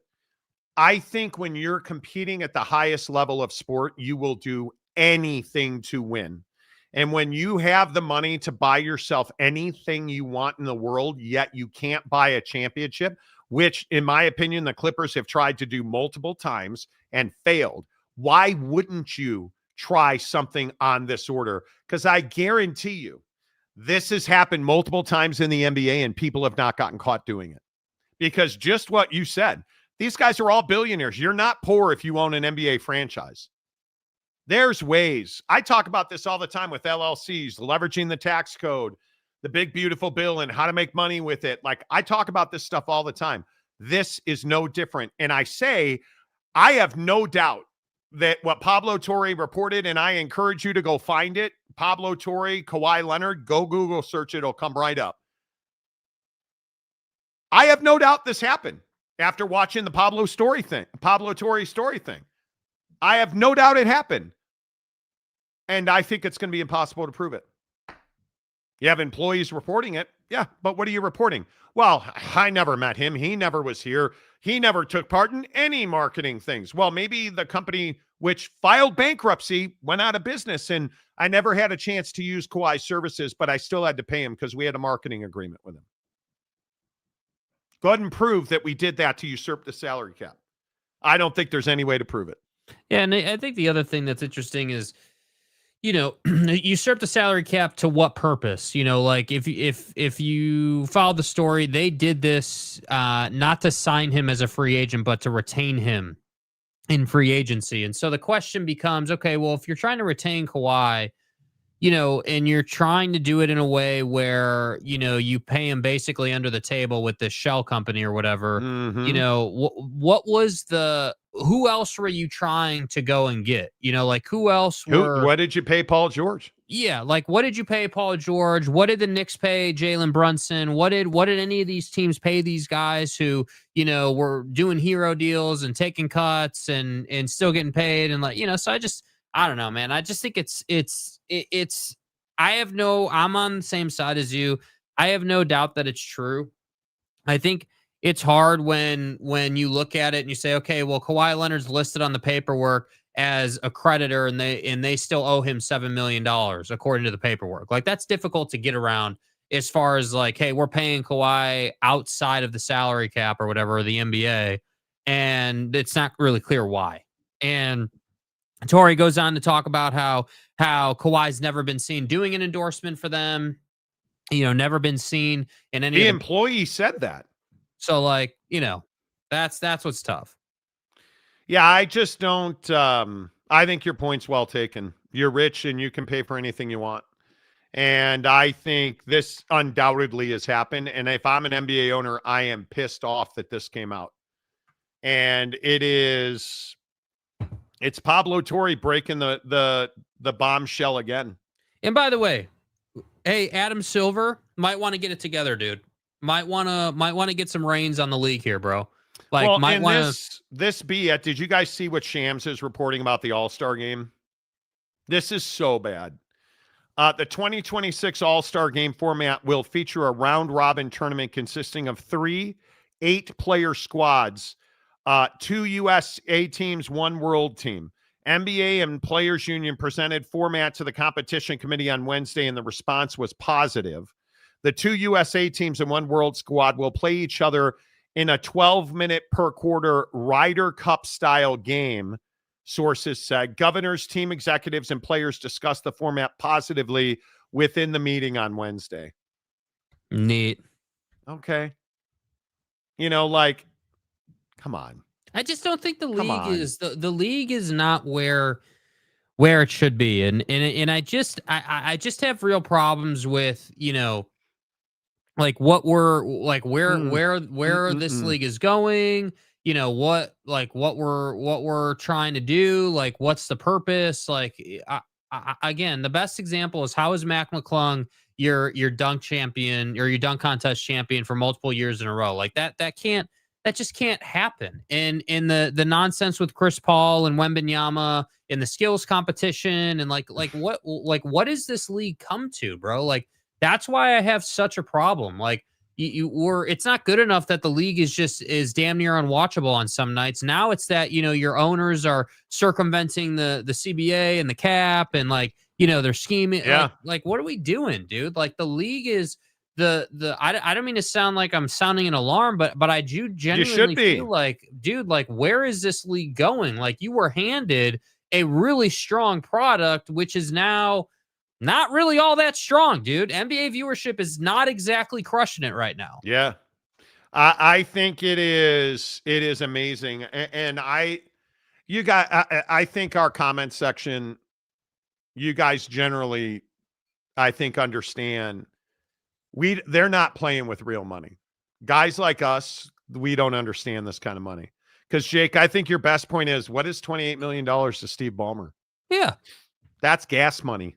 Yeah. Right? Like, I mean, I think I was listening to, I can't remember who I was listening to, referred to it as ashtray money. Like, that couldn't be, like, that's super true. Like, these guys don't care.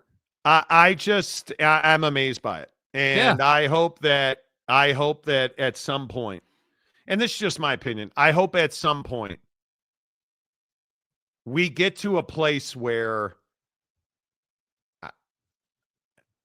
if you want to spend money on Kawhi Leonard, you should be able to spend money on Kawhi Leonard. This to me smacks as stupid. Hire the guy at your company.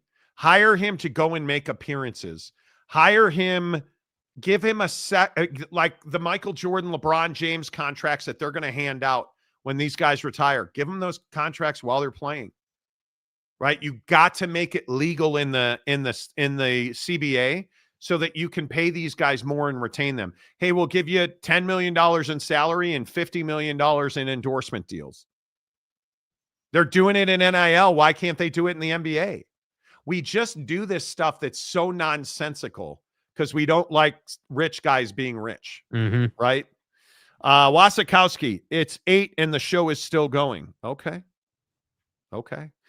David Humes, but according to simps like David Locke, the league has never been better. Delusional. Again, David Locke.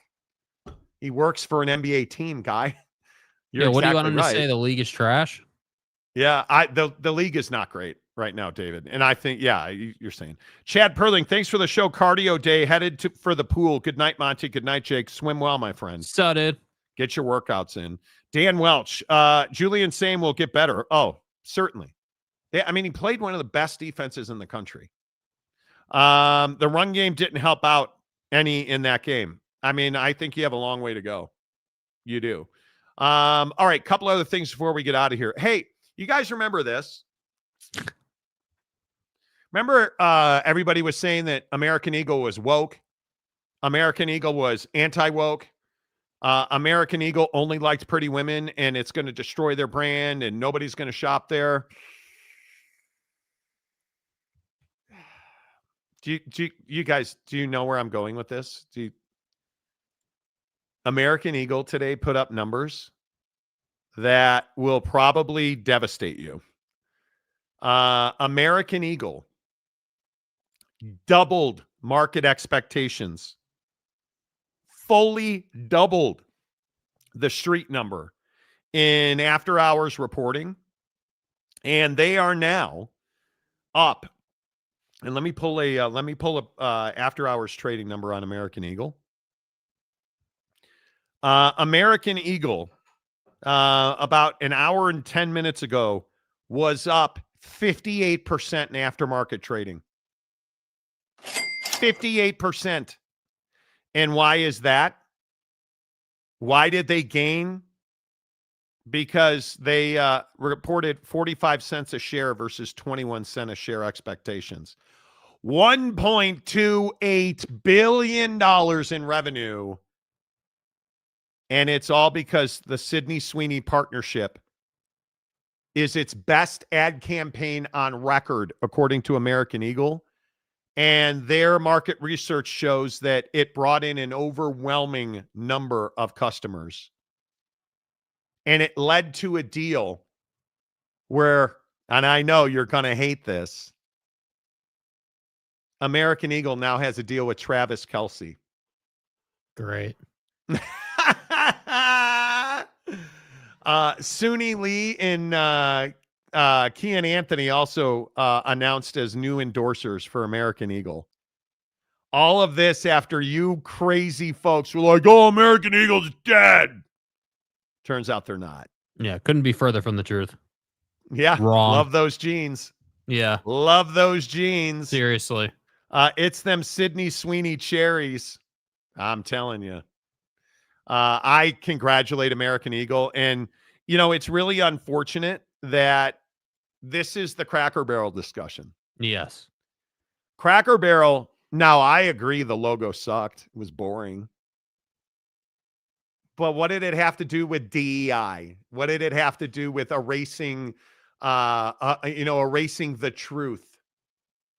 What did it have to do with pandering to minorities? They just decided to redesign their logo and their marketing because that's what companies do. And they did an ass job. Yeah, it was ass. I agree. It was terrible. It was garbage, dude. What logo would make me hungry? Not that one. And not a picture of an old dude sitting on a barrel in a rocking chair. That doesn't smack of, boy, man, that's sausage gravy. Yeah, how about you work in a biscuit? How about you work in some waffles? Is that chicken fried steak that old man in the chair next to the barrel's eating? I better go to Cracker Barrel. Yeah, that never happened.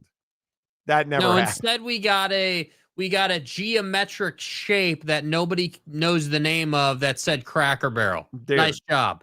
Nice. And this is like Buc-ee's. Buc-ee's is opening up a new store 20 minutes from my front door. Did it get confirmed that they are? Buc-ee's is opening in Utah. And I should say expanding in Utah. In Utah. Which brings me to my final story today. And I warn you, this is disgusting. So I said to start the show, I feel much better now, but I don't feel bad anymore. No, I woke up at like 11 o'clock last night. So I should tell you, I'm on a GLP-1 journey. I hate TikTok sometimes. In your American Eagle jeans. Right. I'm an advocate for GLP-1 users. Via social media. Shut up. So I'm on Zepbound, right? I'm trying to lose at least 50 pounds. I'm using Zepbound. Yeah. I bumped up 2 weeks ago to the 5.0 dose. Okay. Last night I didn't eat at almost, I think I had 1,500 something calories yesterday. Not nearly enough. And so last night I had a handful of grapes, took my GLP-1 shot, and then went on a walk around the block. And I woke up at 11 o'clock last night and just was all like belchy and had like gut rot. Like it was terrible. Didn't sleep real well last night. Felt terrible. Got up, went and lifted weights today. Did a big chest workout. Felt terrible. Came home, got in a hot shower. Felt terrible. Got out of the shower. Is that just like tired and like that, or like had a little bit of a headache, stomach ache, not a stomach ache. Like just didn't feel good. I was super tired. Laid down for a couple hours. Got back up. Ass. Worked through my day. Ass. Hot ass. I have a bowl of oats. My breakfast every day is a quarter cup of oats or a half cup of oats, creatine, collagen, chia seeds, half a tablespoon of peanut butter, and berries. So today it was blueberries and blackberries. Ate it, ass, and then started feeling better. Went to have lunch, and I was like, all right, why don't we do scrambled eggs and roasted potatoes? My wife pre-meal preps roasted potatoes. All right, cool. We get a farm fresh box, farm to table box every week. We have some eggs. Fresh eggs, cool. Crack the first egg, fine. Crack the second egg. I don't know what that was in there. If that was like, hey, I just never developed into a chicken. Disgusting. All right, I'm not going to crack the third egg. I don't know what that was in there, but it smelled like that was a chicken, and it didn't want to hatch. So I'm standing there in front of my garbage can with like dead baby chickens and a decision to make. So yeah, I scrambled those dead baby chickens. No, I did not. No, I did not. Poured them down the garbage disposal, and then I just couldn't eat. I couldn't do it. And so I was like, okay, what are you going to do here, kid? You got to eat. So I air fried 12 Impossible Nuggets in a bag of frozen vegetables. I ate about half of it. I just couldn't do it. And I'm just having a lot of trouble wanting to eat and wanting to, like, I'm really struggling. I'm almost out, but this is only like 60 ounces of water today. Working out at the gym this morning with my EAA buckedup.com. Use the promo code Monty, MONTY, to get all your supplements. You get 20% off at checkout. Lidocaine and B12. Yeah, I use EAA, essential amino acids, and something called Buck Build which is glutamine and creatine. Shake it up, drink it while I'm working out. Couldn't finish it. Could not finish it. And it's just been a struggle. But I lost 2 more pounds, so it's working. I've lost 21 pounds now. And my clothes are much bigger. Everything's great. But I'm going to, here in about 20 minutes, go get a COVID booster and a flu shot. So I have a lot of travel coming up. I'm terrified about how I'm going to feel in the morning. That's going to be... Like traditionally, but traditionally now the flu shot doesn't bother me. It never has. I get one every year. The coronavirus. He tells me I've got to get my vaccinations every year. He wants to put the microchip in my arm. Who am I to say no? Everybody gets a test. That's a politics joke. Just relax. And after the first year, I almost got divorced in 2020 when I took the COVID booster. Like, it was terrible. Like, I'll never forget one of the first COVID boosters I took. I was shivering and shaking, and it was awful. Since then, I haven't had any issues. It's actually not that easy, but for me, it was easy. This Zepbound shot yesterday, on top of not eating, doing this flu shot and COVID vaccine, I hope the microchip doesn't make me feel sick. Yeah. That's all I'm worried about. I hope so too, man. That could be... Yeah, that sucks. Yeah. Gumby says tomorrow's showgram should have a guest host. I suggest a rectory director. I agree. It is what it is. Buck Build is great. Creatine with oatmeal instead in the morning. I do take my creatine. Generally I take a scoop of Buck Build and then 2 scoops of creatine with my oatmeal and a scoop of collagen. And it's amazing. It's amazing. And I haven't had any side effects from Zepbound. And I'm not necessarily blaming how I felt today on Zepbound. And if you're considering a GLP-1, Zepbound has been phenomenal for me. I have lost weight. It has trimmed me out. And I just want to thank you all. You need to work out. I'm lifting. I'm doing all the stuff that I can do. I'm eating really well. And I'm just telling you, man, this is the first incident, if you will, that I have had. And we'll see if it continues. I need to eat dinner right now. I've got to, after the show's over, I've got to eat something because I probably need 600-700 calories. Because I have not had this is what it does. It slows your system down. I never think about food. And if you know me, you know that is highly irregular.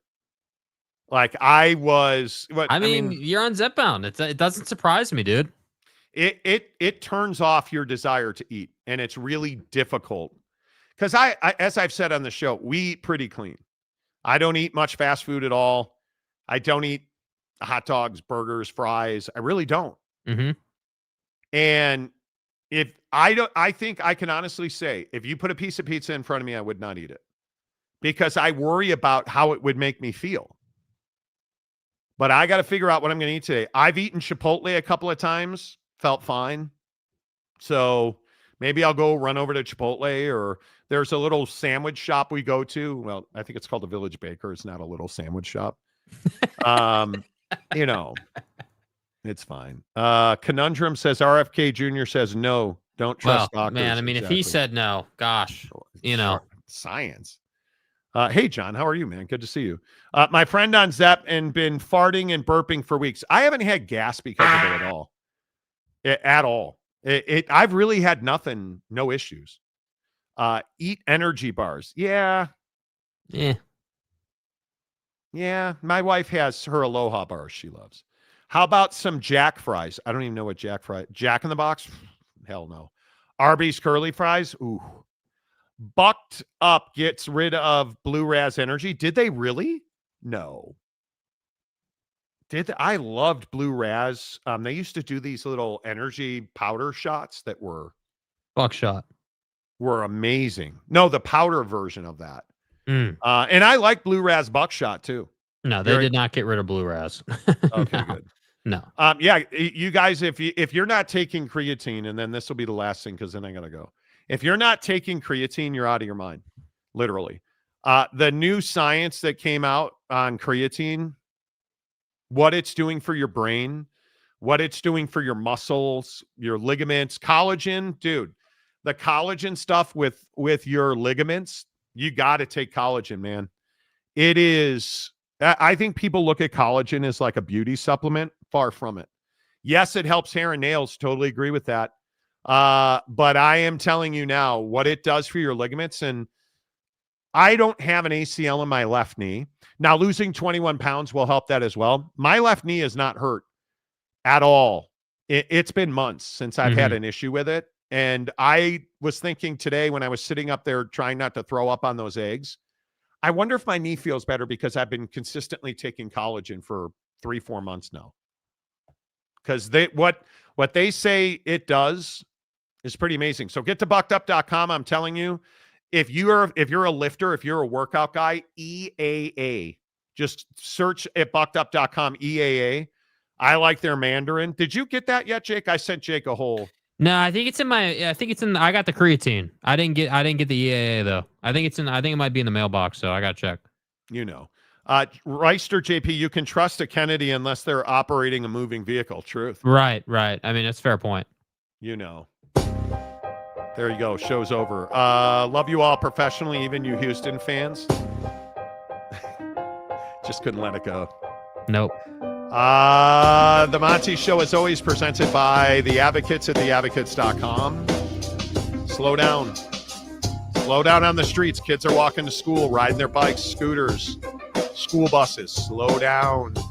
If the worst happens, get to theadvocates.com. Clear risk-free advice. You never pay out of pocket at theadvocates.com. Until tomorrow, say goodbye, Jake. Goodbye, Jake.